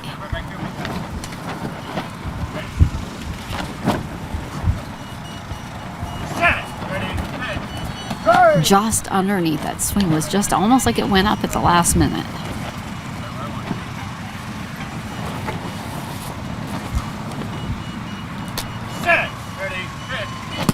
Oh, powerhouse right over to the bench of the Renegades. Somebody was leaned over. If he would have been standing, that would have knocked his head. Was a little bit late with his swing and fouled it straight over there, and that's why, just like in traditional baseball and softball, you got to look alive over there in the dugouts or on the benches, the sidelines, because they can slice one over there, man. You don't want to get hit with a 16-inch ball that you're not expecting. It was Christian Thaxton who was bending over, checking his bats, and just narrowly missed that. It went right over his back and past the rest of the bench. Gerardo re-feeling at home plate to get his bat and his stance correct. It was a narrow miss there for Christian. We will be taking another 5-minute water break after the end of this half inning, but stay with us because I'll have a couple of announcements that I've been asked here to make.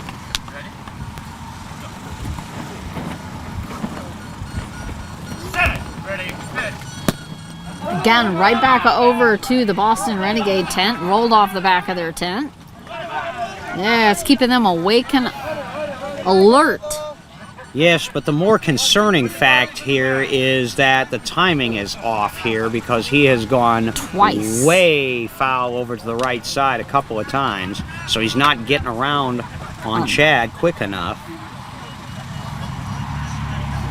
And, you know, those are dramatic, but in the end, those are just strikes. Absolutely. He's back up to home plate now and resetting again. Straightening out. Down on one knee with a strong exhale as Chad waits. Telling him to be patient. Strong inhale and exhale. A nod that he is ready.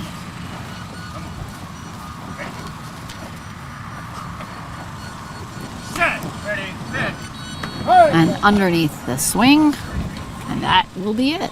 That's the inning. So 5-minute break, as we mentioned. only one run on the board, and that is the first strikeout. So now I can say it without jinxing Chad. That's his first strikeout of the game through 16 batters. So not bad there, but the Renegades defense has really been the story Definitely all over the field. picking up and covering, supporting one another, pulling up that back. Shane with that right behind Chris, and Rob Diaz just snatching up anything that was over there short left. Right, so at the end of 4 innings, it is Boston 6, Chicago 4. Still let you see. Couple of reminders.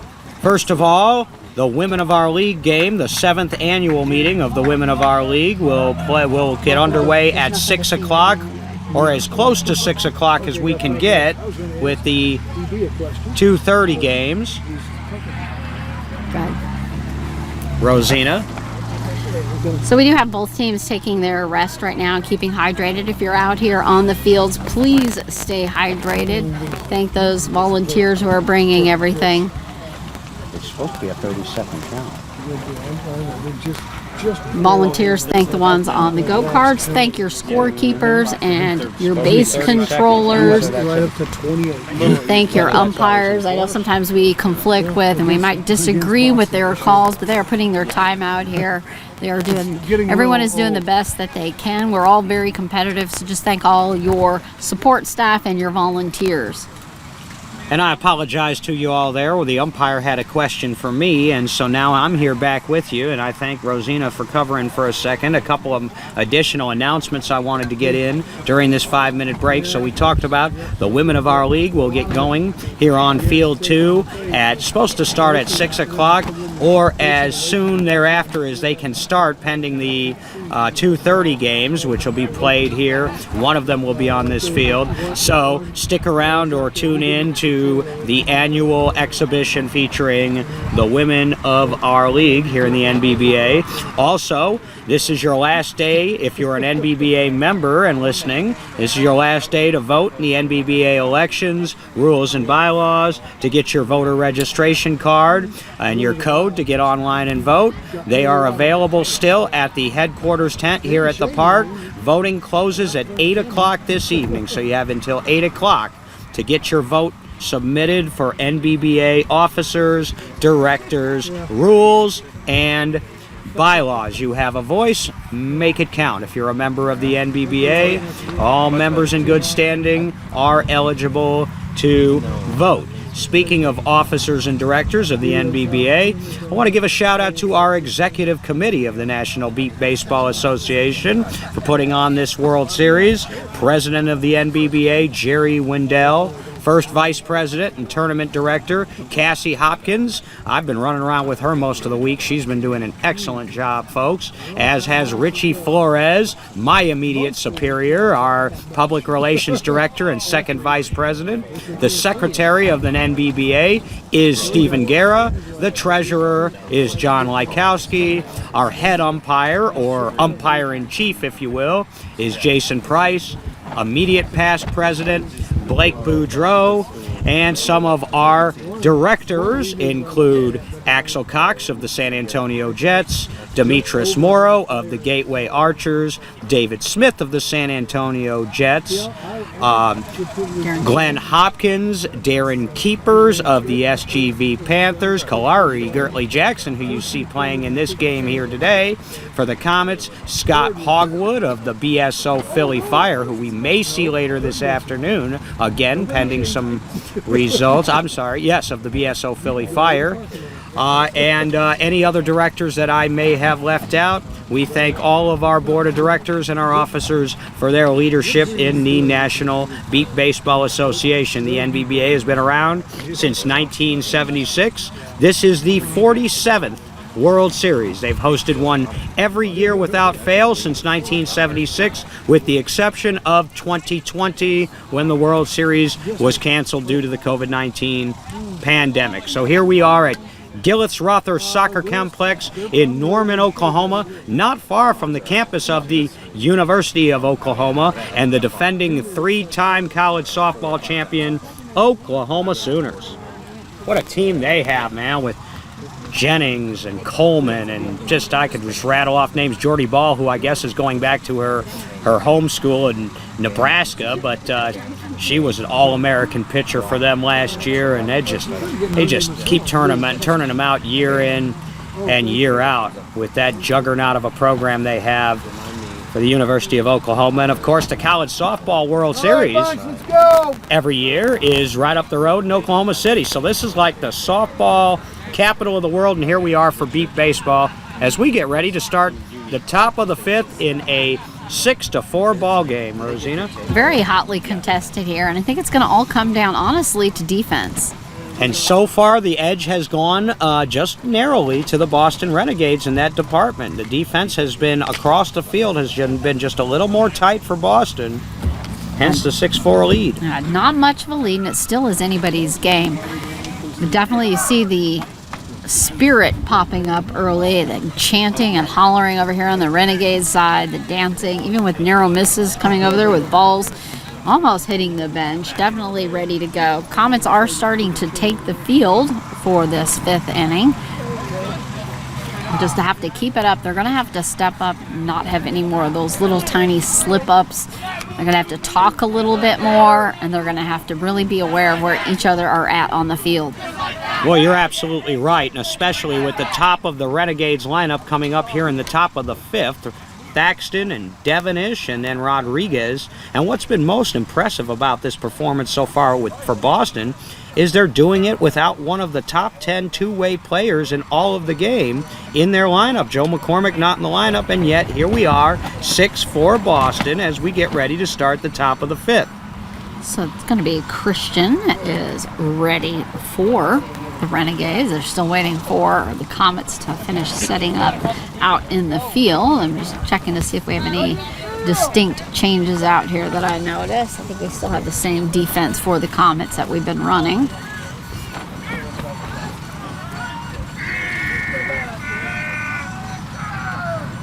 Getting a sound off out there on the defense. Rob is ready to get that base check. He's wanting to move things right along and get going. Also, the sooner they get done with this game, a little bit more rest they get before they start their next game. And those rest is going to be very important on a week long of 3 games a day. They can take care of any health issues they need to take care of. They can hit the concession stand if they need to. They can get a little bit more fluids in them. Hard smacker that is going to be foul on the left base side, but that was a heck of a hit. Solid thunk. That was very painful. He got the head of the bat out there and just yanked it a little bit foul, but that was one of the harder hit balls we've had all game long, and that's what I mean. Thaxton can and has found that 170 line in the past. Well, that was smoked, but it's a long, loud strike one. That was long, and it was in the air basically the whole way down there. Rob coming back up to his stool. Thaxton had the walk-off hit in 2016 that got the Renegades to championship Saturday when they knocked out the Colorado Storm.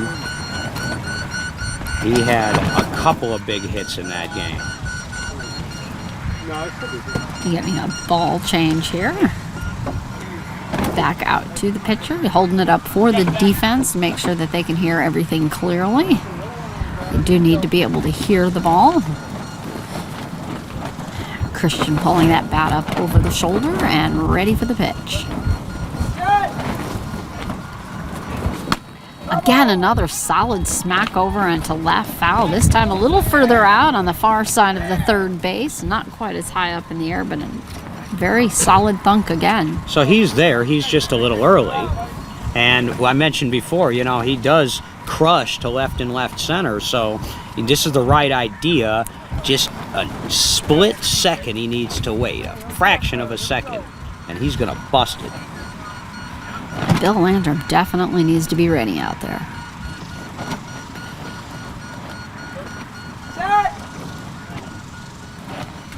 Oh, this time right up over the bat. Christian very upset. Gonna have to walk back up to the plate as he take a few steps away, Now, get that frustration. Thaxton did strike out, which is rare for him leading off the game. He's been put out, but he has scored one. Standing back up, twisting of the bat. Quick nod of the head, shaking that off.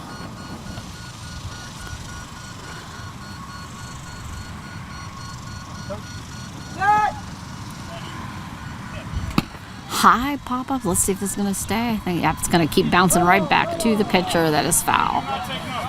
It just landed just inside the 40-foot line and then kept coming back. That would have been a real tough play with Thaxton's speed for Chicago to get up to that one. It's probably good for them that bounced Daniel back is right there, ready to make up for those previous issues. How far was Thaxton already down to that base, too? He didn't run at all. He knew that was bad. You could feel the twist on that bat.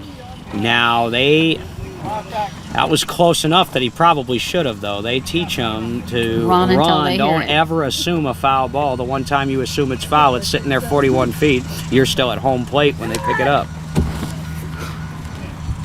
Oh, it's going to be a repeat. It's just going to pop over foul. He's kind of halfway down the line, just kind of laughing, like, figures, as he comes stroking back with that, His teammates saying he sounds like Gollum.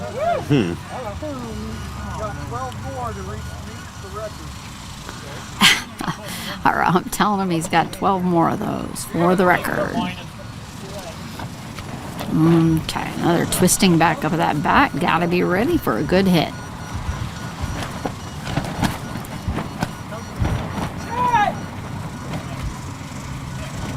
Hard pop up over into center, far center. That's going to be questionable on whether that is a home run. We're going to have to see where that landed.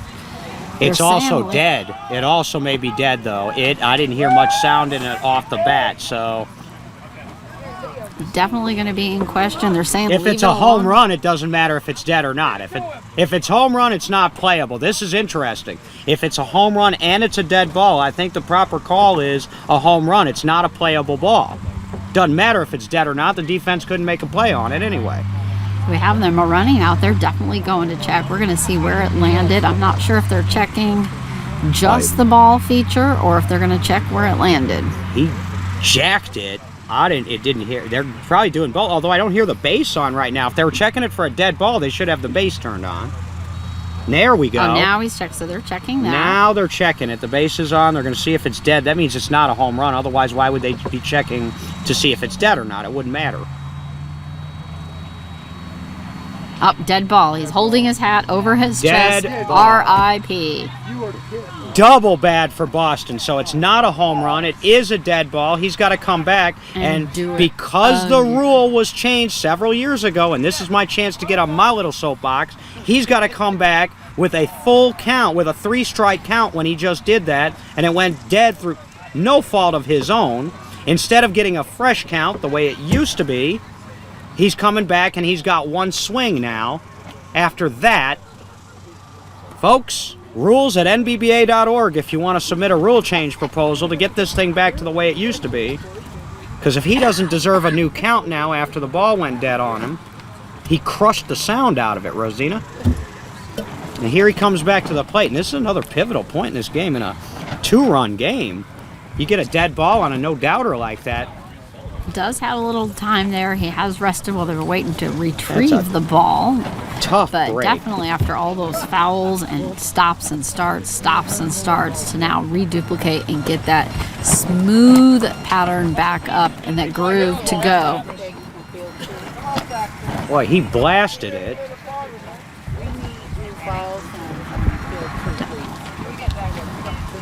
They're asking for him to do it again. It was nice placement on that ball. That would have been an easy run. Oh, and it was right on the sweet spot of his bat. It made that really nice sound. It was way over Dustin Youngren, who's out there in far center.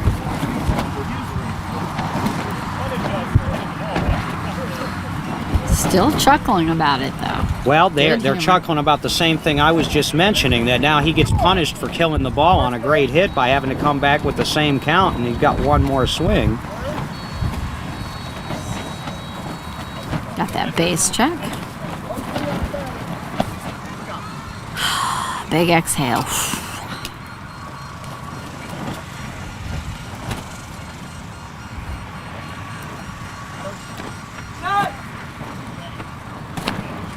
And that's going to be over the bat for the strike. And that is so unfortunate.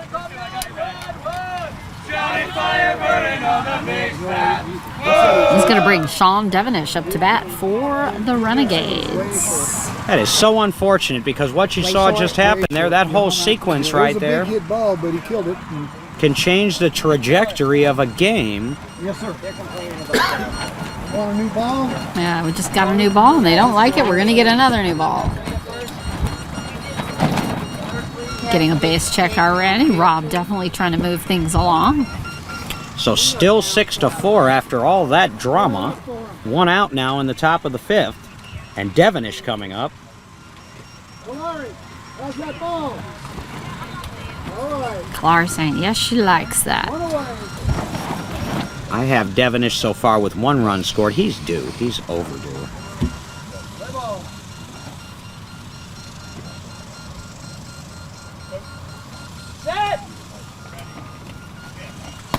High up on the ball. It's going to be a pop-up into short right. Oh, got Domino and Daniel running for that. And they've got,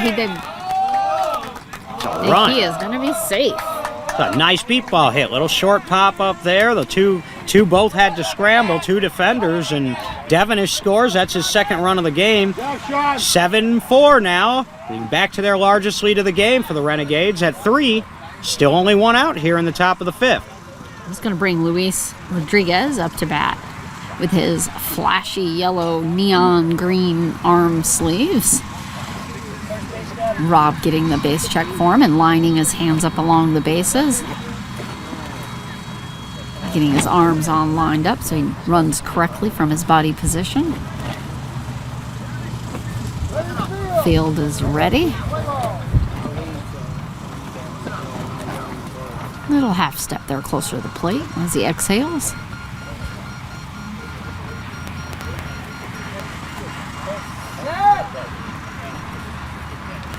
Oh, just over the bat. Nice placement center-wise.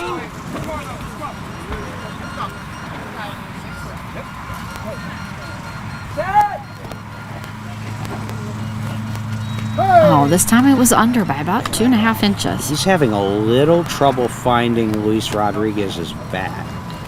That's definitely a little bit up, a little bit down.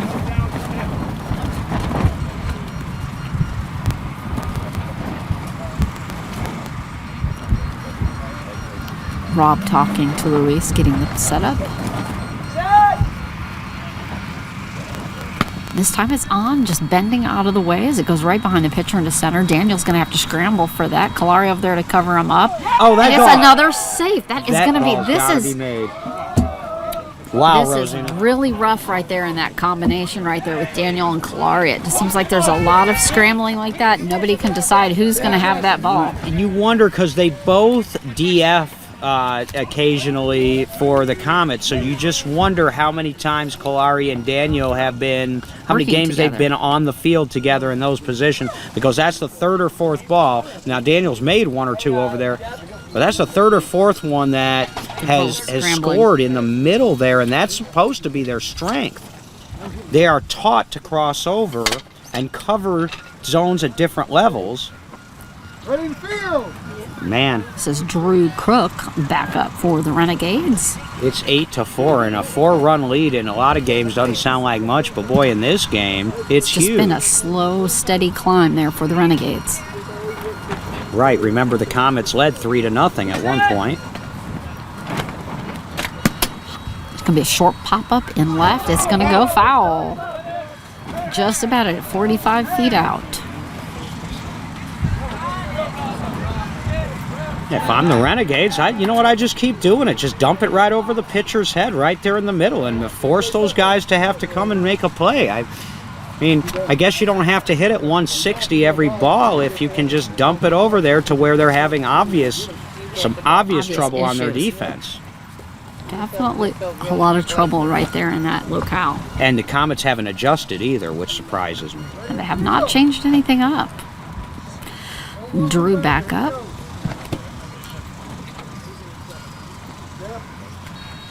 wanting a second base check. Rob straightening his arms out. A level, slow drag over the plate.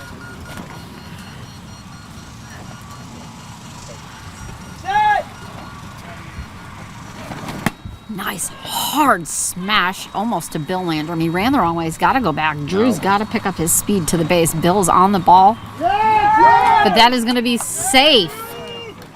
That does give them another run. It was past Drew. He was running the wrong way as he could hear it in the air. Had to correct and go back for it. And it was just enough time to give Drew to get there. That one wrong step cost Billy Landrum a possible put out there. Drew not the fastest base runner in the world, and so Bill was able to make that close. But see, that's what also can happen. You give up a short one or two, and next thing you know, somebody blasts one like he just did. That was a legitimate shot. That would be a run in most games against most teams. Now it's 9-4 Renegades. The Comets need to stop the bleeding here. They can't let the Renegades get any more out of contact here.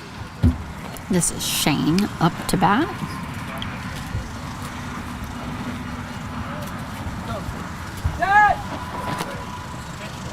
Oh, just under the bat. Shane taking another shake that off, re-grip of the bat.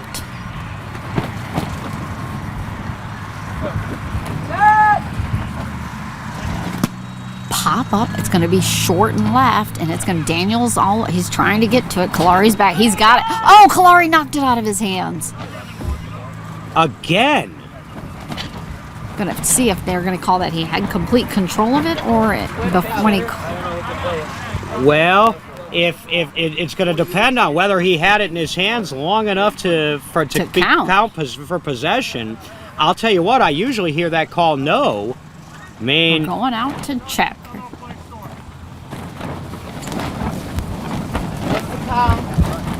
What they need to get it's a run. That's a run. He did not have control of it. No, it's because same issue there. Same issue. So they are moving now. Now they are. Yeah. Kalari JT's is moving over to. Let's see. She's going over to far short right. And get Gamino. Gamino's moving to center. It looks like Daniel's moving to out far left where Bill Landrum was. Bill Landrum's going out far center, and Daniel, Younger and Dustin, who was out far, is moving up to front center. Boy, that's sometimes. I guess that's what happens when a coach has absolutely seen enough. He just moved 5 of his defenders around. I think the only one you didn't mention was Rich Schultz. Yeah, Rick Schultz is still out in far right. This is going to bring David Sanchez, pinch hitter, up for the Renegades. Wow, I don't know that I've seen a coach switch 5 defenders around like that in one swoop like that. But, you wonder how much. It's going to be a grounder over into left. Gamino running. It went past him. And he is going to be safe. Daniel was there to back him up, but not in time. It was a hard hit. It did go way past Gamino. It was definitely not going to be his unless his body was directly in front of it. It's another run for the Renegades. Watch the floodgates open now, see? JT finally decided he'd seen enough over there. He moved his players around, but then that was a real solid hit. Now you got the top of the lineup back up again as their bottom just scored. They just scored with 4, 5, and 6 there. It might just be too late. The morale there, the mental breakdown might be a little too late. Instead of stopping, it has opened the floodgates. It's now Christian 11. Back up. 11-4.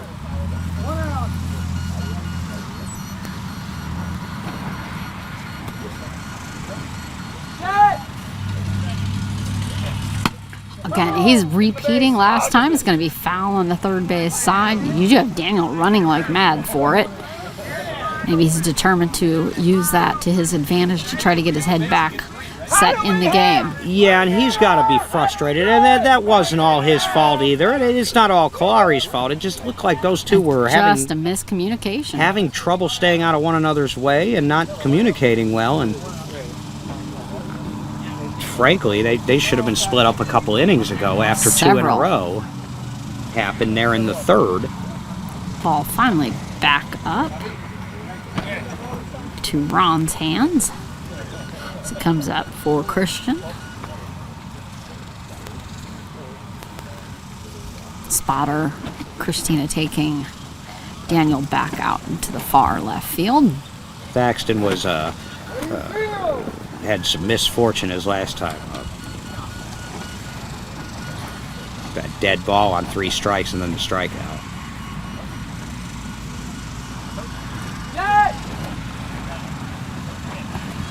This time just dropping under the ball. Or the ball under the bat, I'm sorry.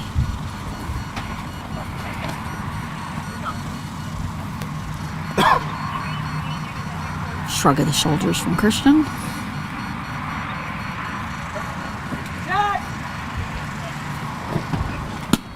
Power high pop up about 100 feet, dropping down right in front of Dustin, then bouncing wild to the side. But, you know, Christian is already there at the base.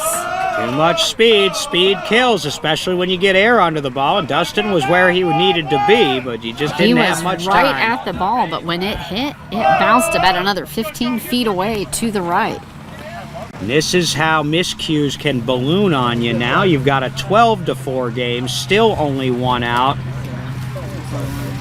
With Sean Devonish up to bat, and it wasn't even a slow inching ahead at this point. It's just kind of a steady flow.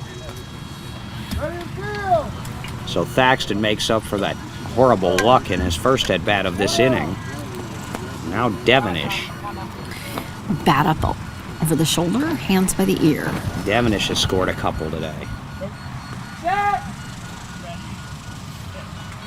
And it's just going to be a tapping blubber over into short and to right. Dustin scrambling for it, and he has it easy. Dustin Youngren for the out.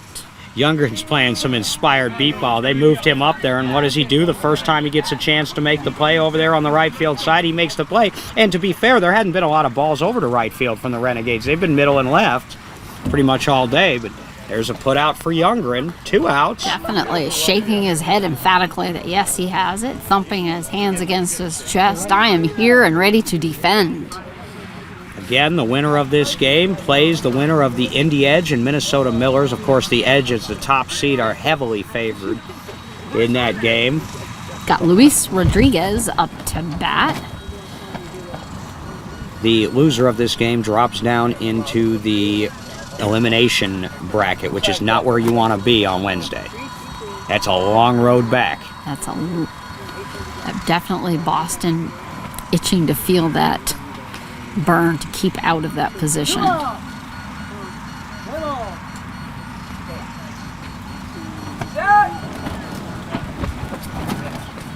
Oh, a slammer almost took out his knees. Dustin laying down right in front of it. It did slow it down, but I'm not sure they're going to get to it in time. He is safe. Nope. It was coming so hard, popped off of Justin's chest to the left.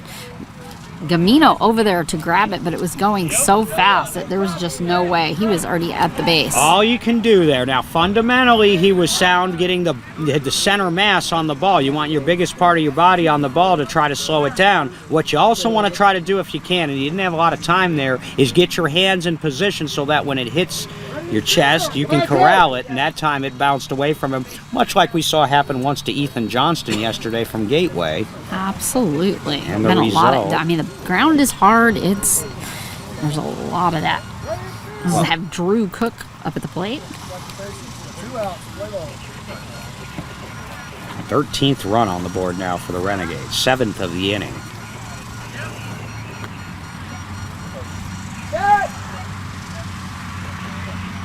Solid cut thunk over to left, over Gamino's head. Daniel running back. There's not, even with Drew going slow, he is not going to make that in time. That is a run. It's another run for Drew Crook. I'd have to put him up there as a front runner for player of the game at this point between his offense and his defense. I think they're going to check for dead ball. The ump's on his way out. It did go over Gamino's head, landed just about. Please, will you submit it? Yep. Daniel running back for that ball, but I'm not sure if he could hear it. Yeah, I'm with Rob, man. I hate this rule, and I wish they'd change it back. So we do have, depending on the action that's going to happen, Shane waiting at first, and a bunch of the bench for the Renegades milling around the tent as we come up to see. Are we going to have to repeat that, or will we move on? Will that be a run? And if we repeat it again... Another dead ball. Another dead ball. So he's got to come back again with the same count. This time there weren't 3 strikes on him, though. It wasn't like the Thaxton situation, but still, now, okay, take that run off the board for Crook. He'll come back and do it again. Setting up at home plate. We had at least a dozen yesterday in the Gateway Bayou City game. I don't think we had an actual dozen dead balls. We just went through that many. But they weren't dead. The record, I think, I saw the Edge and Thunder play one in Tulsa in 2019 on Thursday, where there was about that many in one inning. The Thunder, actual dead. They were just slamming into them. The Thunder Young Guns were just killing balls all day long, and the fields were really hard in Tulsa. And that makes it really rough when we have a shortage of balls to begin with. It's definitely hard to get these beat balls. It's not like we can get these anywhere. So if you want to make a generous donation to the National Beat Baseball Association for balls, which cost $35 a piece, nbba.org/donate. We would sure appreciate it. Yeah, we are ready. Field is ready. Got our base checks. Nice slow drag over the plate. Comets need to get back under their tent and hit. This has been a damaging inning. 7 on the board already. Oh, just whooshing over the top of that. You could hear the air. The ball sounded low, though. It was just barely. It was like maybe a quarter of an inch under that bat.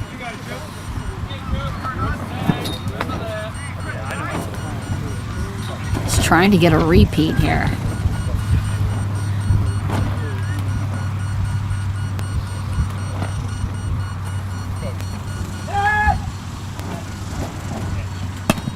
Bouncing down, just barely gonna make it. Is it gonna? I don't think it's gonna be. It is short by about 5 inches of being fair. So both dead balls that the Renegades have endured here on their hitters have resulted in outs after the replay, and that ends the 5th inning. But the Renegades can't be too upset. No, he's coming back up. That was a foul. It didn't make it. Did it not? It was like 5 inches short. I never heard the umpire call foul ball. I heard the. Yeah. So 39 feet and stopped. All right, so there's the umpire giving us the explanation. It stopped just short of the line, so Drew Cook will come back. So we've jumped the gun twice on him now. We were ready to give him a run on a dead ball. We were ready to give him an out on a foul ball. The inning not over yet. He is resting a little bit, taking a deep breath. Bat at ease on the shoulder. Okay, then a quick lean over, a slow swipe across the plate.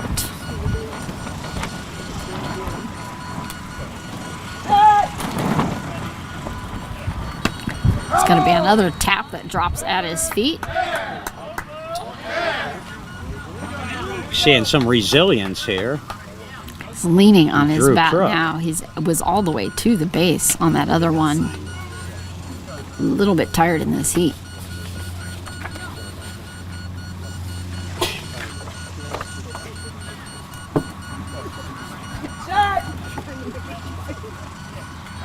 High thunker over into center and just to left. Daniel, it was right into his hands. What a play. Is that Daniel Hernandez? Yeah, it was 2 hops, so it didn't quite count. We got Drew Cook down there leaning over. Nope, he is okay. He's up and walking down. He's just a little exhausted. Yeah, it just was a little 2-hop and right into Daniel's hands. That was a tough at bat for Drew Crook. Of course he's tired. He ran one out only to have it called dead. He ran almost all the way down there on one that was called foul. Daniel Hernandez made a nice play there. He's a little bit fired up. A little bit fired up since they've separated them. That probably was something that should have happened quite a bit ago. However, the Renegades went into that inning with 6 runs on the board. They scored 7, and it is now 13-4 Boston going to the bottom of the 5th, and the Comets have some work to do.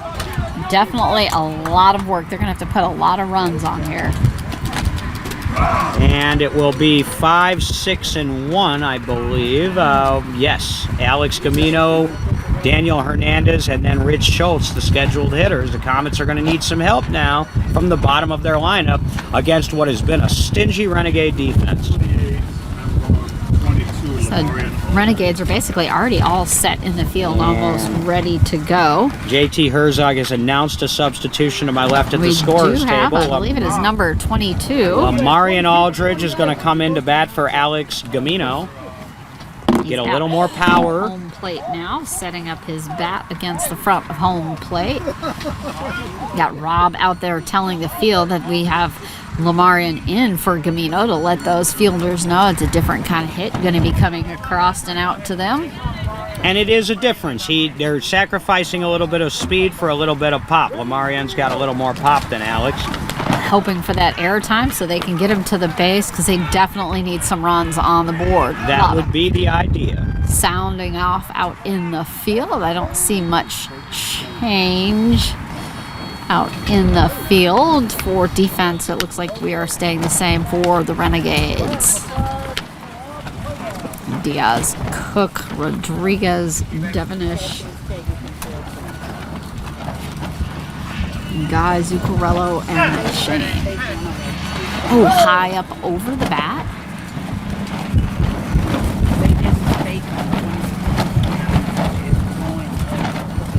Got a little more wind than we did yesterday, or a little more frequent anyway. Oh, it's going to be foul on the right base side, going just about 5 feet outside first base. It was a good hit, but he was late. I think it's solid. Need to keep it between the lines. The Renegades seized the initiative and the momentum in the third inning with 4 runs when they took the lead, and they have not given it up yet.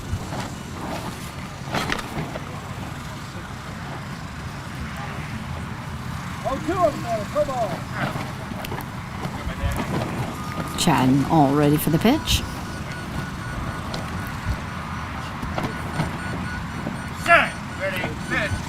Solid hit, bouncing just behind Guy, rolling past Shane. They are up and running for it. Sean is now over it. He had called Shane off. He was faster. Shane listened, but it was not in time. That's going to give a run. So the pinch hit works there for JT, and Lamarion Aldridge gets on the board. 5th run of the game for the Comets, 13-5. See how many of these they can get back. They have the last at-bats this game in the bottom of the 6th, and as I'm sure you remember because you were on the call last year, they went into the bottom of the 6th in a game last year, a similar game. I believe it was the 8-9 game there too, trailing Atlanta by 6. By 5 at least. By 5. By 5, and they came up with 6 in the bottom of the 6th to win it. I hate to remind you about that, is what happened to your Since Chaos is but my team. It was in this very game a year ago in Beaumont. Right now they trail by 8, though. A little different. Now Daniel. Tap drops down, foul. Okay, come on, Danny.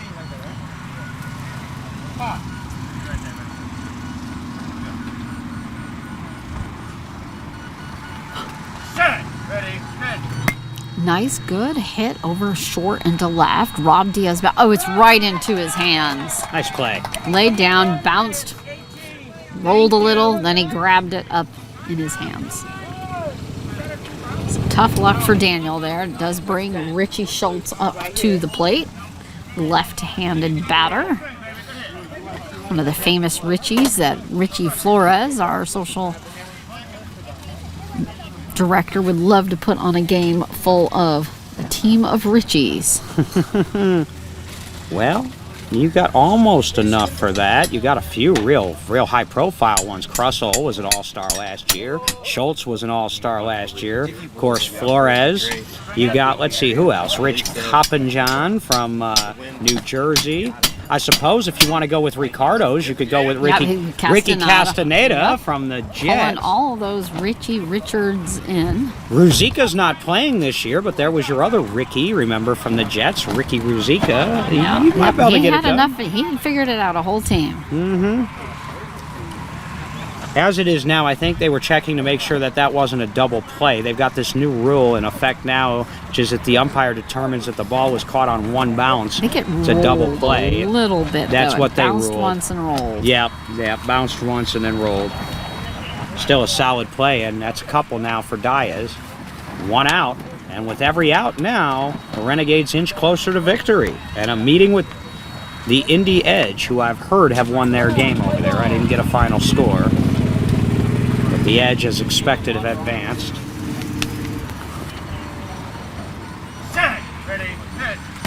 Ooh, just a tapping, barely contact, dropping straight down and back.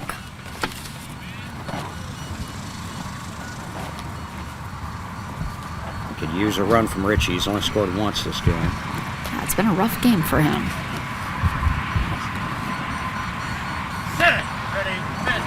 Oh, very high pitch. I have no score updates to report, folks, as of now, probably because everybody's watching our stream, and we appreciate it. Rosina Foster and DB Dave Betty here with you. Making contact, but another straight drop down, just not getting that solid connection, just edges. And not the Indy Edge yet. Not yet. We'll be seeing them soon enough, I think, as this tournament progresses. Strong exhale from Chad. Oh, solid bounces down right in Chad's ankles. Oh, guy trying to stop it, but it's going to be past him. Drew laying down to grab it. He is already there. He is. Oh, nope. Hold on. They're saying We got a it bag on the field as well. hit, and I wonder if it nicked Chadley as it went. I wonder if it hit. I think it might have caught his knees. And if it did, it's a foul. It's a no pitch. So Bringing Richie back up to the bench. He's a little tight. It is hot out there, folks. Please keep drinking. Yeah, it did catch him. nope. Yep. And Richie's finding out now that he did not score a run. That it did hit Chad. So he's got to come back and do it. And I was wondering what happened there because the Renegades' defense has been so solid, and that would have been one of those sort of grounders up the middle that you'd expect them to pick up. Went through two of them just barely, and Drew was trying to get a hold of it, but he had come from far right, so he had to travel a little bit. So Richie would have been there to the base the time Drew got over there. Well, there's been a couple of tough breaks with dead balls and with no pitches for both sides here, and so now the Comets get one here is take that run off the board. Chad coming up to readjust home plate. It's off just a hair. Wants to make sure his batters get lined up correctly for his pitches.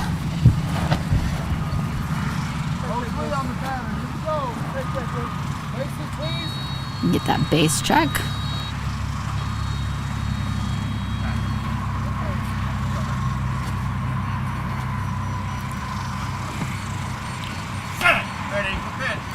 Oh, a little bit late on that swing.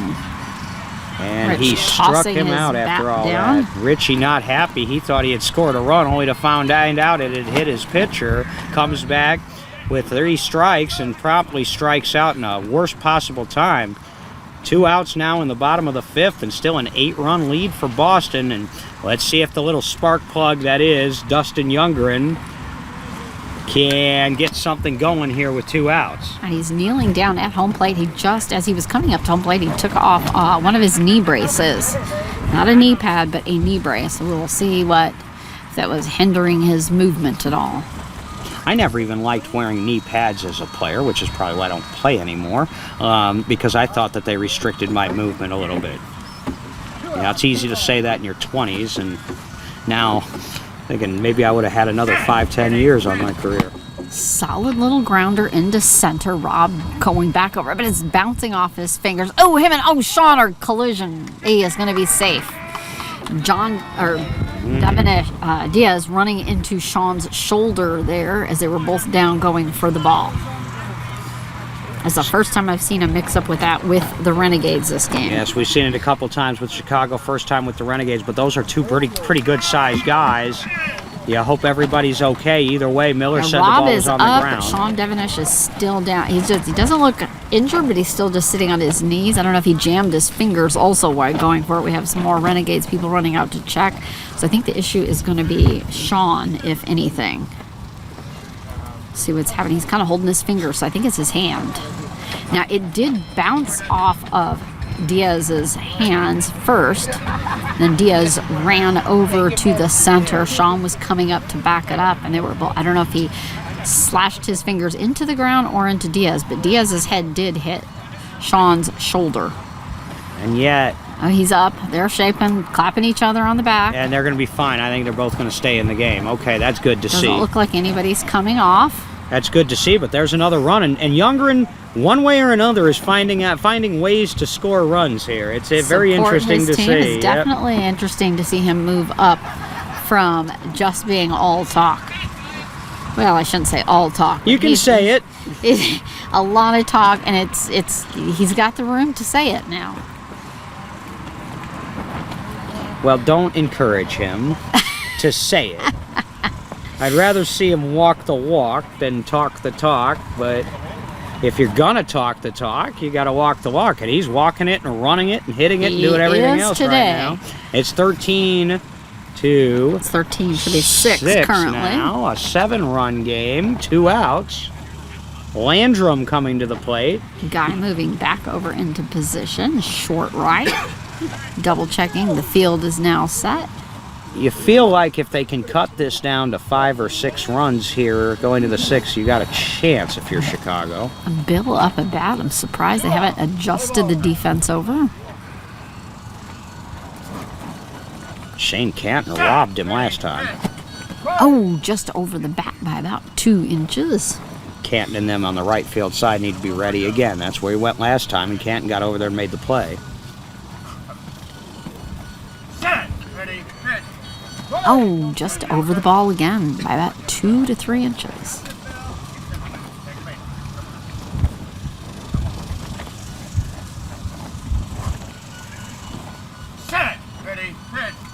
Solid hit. It's going to be right to Shane. He's got to lay his body down. It's past his fingers. Ooh, Sean running that over there. time. Got it. Bounced off his... Nope, he is going to be safe. Sean trying to back him up, but it was fast past Shane. Bounced off of Sean's stomach area. He reached down to grab it, but couldn't get it in control in time. Well, you felt like you knew where on the field he was going to hit the ball, and the last time Canton got it, and this time it got by him, and Devenish not in time, and so there you go. Now it's down to a 6-run game. Back-to-back 2-out runs for the Comets when they needed them most. It's 13 to 7. See if Gerardo can keep up this momentum and get them keep that momentum going before stalling anything out. Field is ready. Gripping that tightly on that bat, flexing the fingers over and over.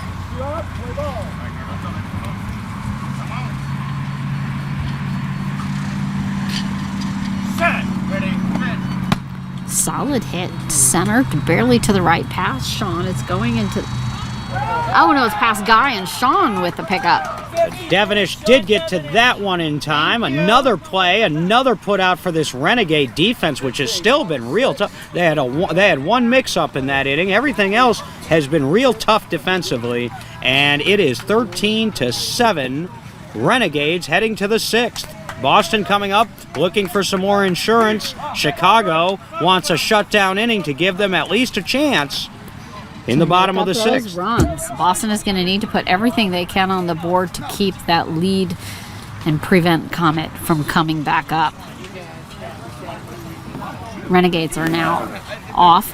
Shane will be coming back up to the plate. As we recall, he was at the plate until we had that call where the previous one ended up not being a run. On Drew Crook, correct. Yep. Had to come back to try to repeat it. Could not. So then it'll be Cotton, and then we'll see. Whoever Rob Wiseman has of a mind to use in that 6th to spot. Move around. And then Christian Thaxton are the hitters due up. Comets still getting set up. See if they... It looks like they're going to maintain that. Oh, no, they have moved Rich Schultz back from... He was in far right. Now he's going to be short left. Instead of Gamino was there. Wow, so they have now moved all 6 of their defenders around at some point in it this looks like game. Gamino, yeah, he was subbed out for For Lamarian. So they got to find a place to put So Lamarian. Lamarian's going up far right. Kalari is short right. Dustin Youngren, short center. Bill Landrum, far center. And then Rich Schultz, short left with, who does that leave us? Can't quite say. I just said he was. I think we're talking Daniel Daniel Hernandez. was back there still, I believe. Juan Hernandez was an old school player with the Chicago Comets. I know, this is Daniel back This there. is Daniel. I still get them confused sometimes. They're very similar players when Juan was playing, but that's Daniel. So this is Shane up at bat. Shane Rob up is at bat. on his stool and ready.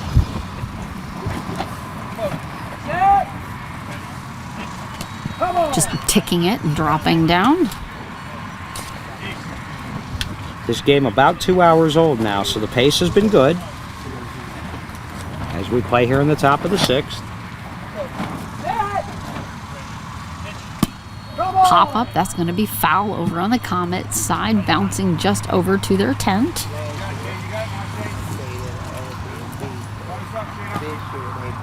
Shane resetting up at the bat in front of home plate.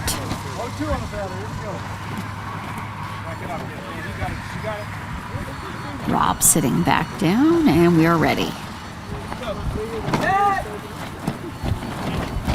Oh, just underneath the swing.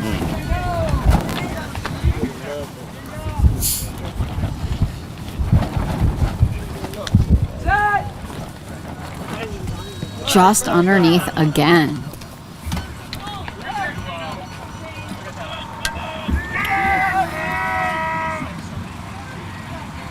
Trying to see. All right. This is back to Guy Zuccarello. So they're going to leave him in this time, let him have an at-bat now, as the revolving door temporarily stops. He's got his green and black bat sitting up front of home plate, then checking his feet. As he digs his toes in by home plate. That base check with Rob getting the correct arm. Some Set of up. the Renegades cheers on their sidelines are to die Comical. for. Very comical.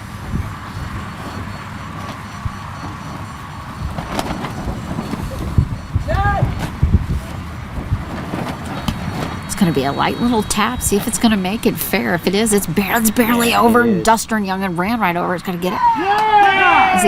I believe he's going to be out. I think he's Couldn't safe. quite see the run, but several players between me and them. Let's see it. The He Renegades said Tom, certainly he's gonna- think he scored. Definitely going to go see.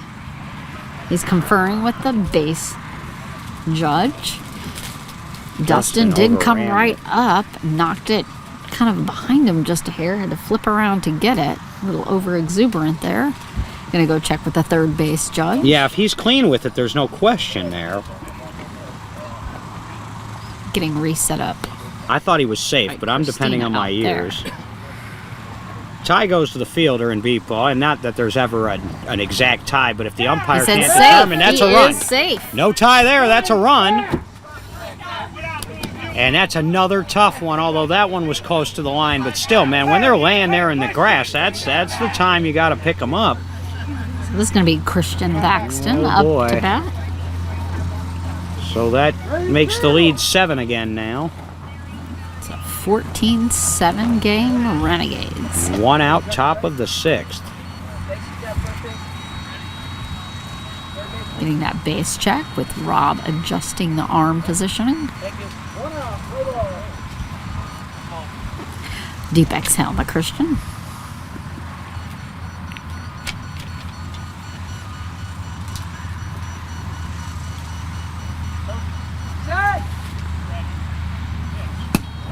This is going to be way foul. It's going to be landing on the Comets tent. Sure did. Fall forward. That was probably about 80 to 100 feet up and then coming down. Early again, he's looking for that left field line. He's been there all day.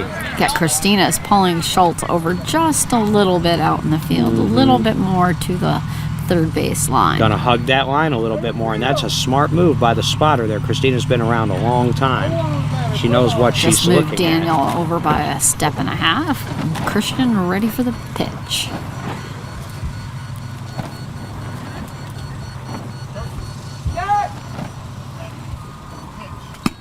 It's going to be going right down to center on the ground. Dustrin running for it. He has it this time. He is out. Nice play by Youngren. All right, so he's still He is still really a spark plug here for the Comets. He didn't quite get his body down all the way, but he got up there. He was down on his knees, had his elbows down, grabbed it, and pulled it up. 2 outs now, and Devonish comes to the plate. This is a tough third out, but the Comets need to get it. 7 runs isn't necessarily insurmountable. It's going to be a tough hill to climb for them in the bottom of the 6th, but it's not impossible. You don't want to fall behind any farther.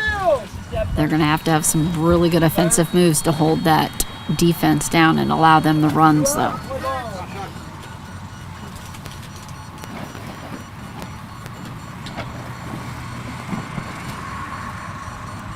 Dustin banging his knees out in the field. Hard hit over into left. Richie running over it. It is past him. Daniel, it's past him. This is going to be a run. He's there already. That's the Sean Devonish we know. We said he was due for a good one, and finally got one. That's what we expect out of him, just ripping it on the left side past everybody. He did that so much in the last few years, and 15 to 7. Even knowing that's coming, and even being a grounder, it was so much power behind that. It's just hard to stop. And the hill gets a little bit steeper for Chicago now in the bottom of the 6th when they come up, as now it's going to be at least an 8-run spread. Got Luis up with his flashy neon yellow-green arm sleeves, getting that base check.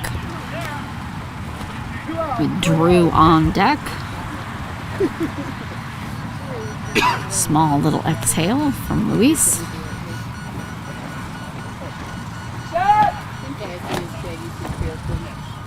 Come on! And just in case you're tuning in late, the Renegades are doing all of this today without Joe McCormick, their top player. He was held out of the lineup today for reasons that only Rob Weisman knows. Hard line drive right into center, past Dustin, past Richie, back out there. They're trying to slow it down. Well, he told, and the coach at Boston, Rob Weisman, yelled for Louis to stop because he was running out into the field. That's an out.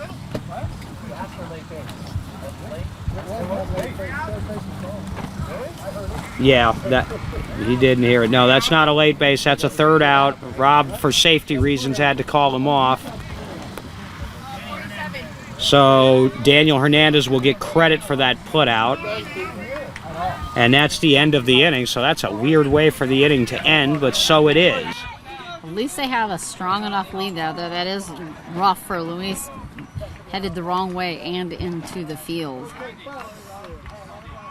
8 to tie for the Comets.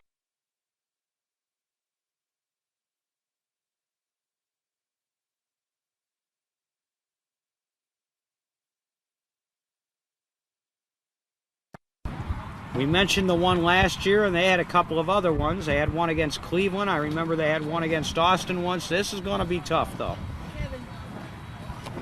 It was nice for Guy to get his chance at back and get his run in there, but it was definitely predictable there with Christian there on that left third base line, and just probably should have had them moved over a little more, but you never know. He might have pulled it a little more towards center. You got to play a correct evening out to guess which way it's going to go, and on that one it was just lost. Well, you know, if I'm going to Monday morning quarterback the Comets on anything today, it would have been the fact that they did not rearrange and correct their defense when it was obvious there was struggles going on in the third inning on back-to-back plays. Then it happened again in the 5th, and it just led to a snowball effect. And it was a very noticeable issue. And they've been a lot better since they have rotated the defense around. Justin Youngren's making plays, so is Daniel Hernandez. So we have Lamarian up. All right, last chances for Chicago now, chasing 8. This has been a closer game than the score would indicate, though. This really has been a good beat ball game. It has been an excellent game. Nice matched teams. Boston took control in the 5th. But other than that one big inning where they scored 7 runs, it's been pretty evenly matched. Had a readjustment. Chad with home plate. Again, this is the bottom of the 6th. Last chance for the Comets. Nice, good grounder hit. Center just to the left. Rob needs to scoot over. It's right to him, and he has that. That is going to be an out. Dias again. That's about his third or fourth. He is picking up wonderfully there, short in the left, doing his job. Want to remind y'all again here as we close in on the end of this game to make sure you join us again at 2:30 this afternoon. We will confirm for sure based on the results of these 11:30 games. We believe it's going to be the BSO Philly Fire and the Bayou City Heat. So you're fighting fire with heat, and it is hot. And if that is indeed the matchup, it'll be a wonderful if y'all game. like some runs, you're going to want to sit back, tune in, and relax because you're going to see some fireworks. This is Daniel.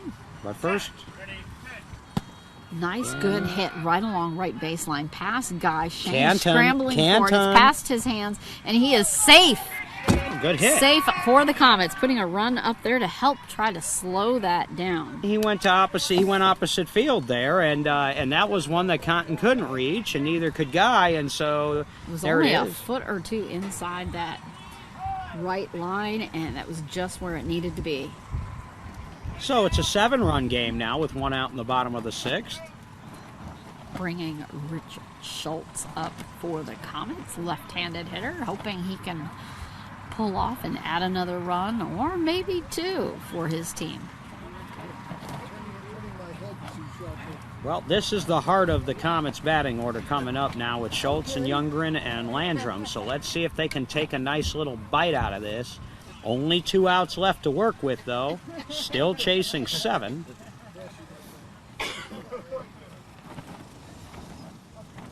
Waiting for the setup out here.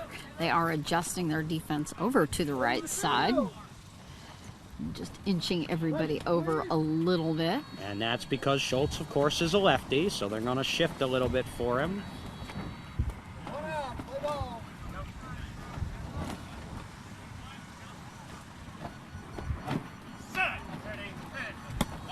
It's going to be a bouncing hit. Foul on the right first base side.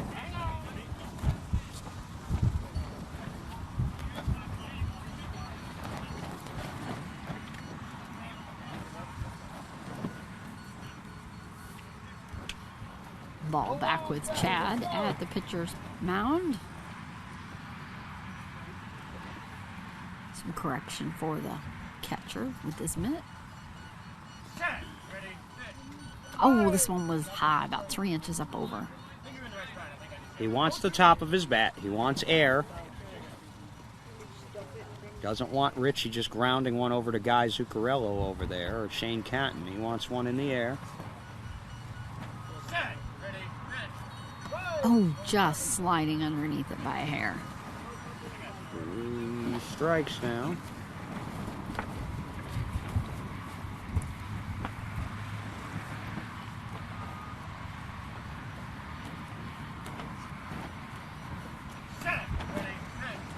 And he's getting it. It's going right to center. It's Rob Diaz scooping that up, and that is going to be out. Well, he's still got 10 feet to go to the base. Easy out for Rob Diaz. Yeah, that's not the place you want to hit it. Dias has been hot, and when you're deep into the count like that, any contact is better than no contact, but that's about the next worst thing to no contact is playing pepper with Rob Dias. 2 outs. Renegades are 1 out away from advancing to the winner's bracket quarterfinals and a date with the top-seeded Indy Edge. Rich making his way back to his bench, a little tired and glistening there. Rob telling his field they need to take their time out. They've got 2 outs on the Comets as Dustin Youngren is up to home plate. Still nice, talking a little smack with the umpire. I believe the purpose of this timeout is now to readjust for the right-handed hitting Youngren and get that shift off there and move those guys back to where they belong. They are now adjusted, moved over. He's There you go. moving Luis just a touch more. Got Drew all the way back over to left from the middle of a right there where he was. There you go. And Coach Weissman can smell victory here, so they didn't want to do that on the fly and try to adjust them. They want to make sure they have it right. Try to get this last out here. Dustin up at the plate. He's got 3 runs scored today. just barely over the top of his bat. Quick lift up of the bat and a swing across the plate.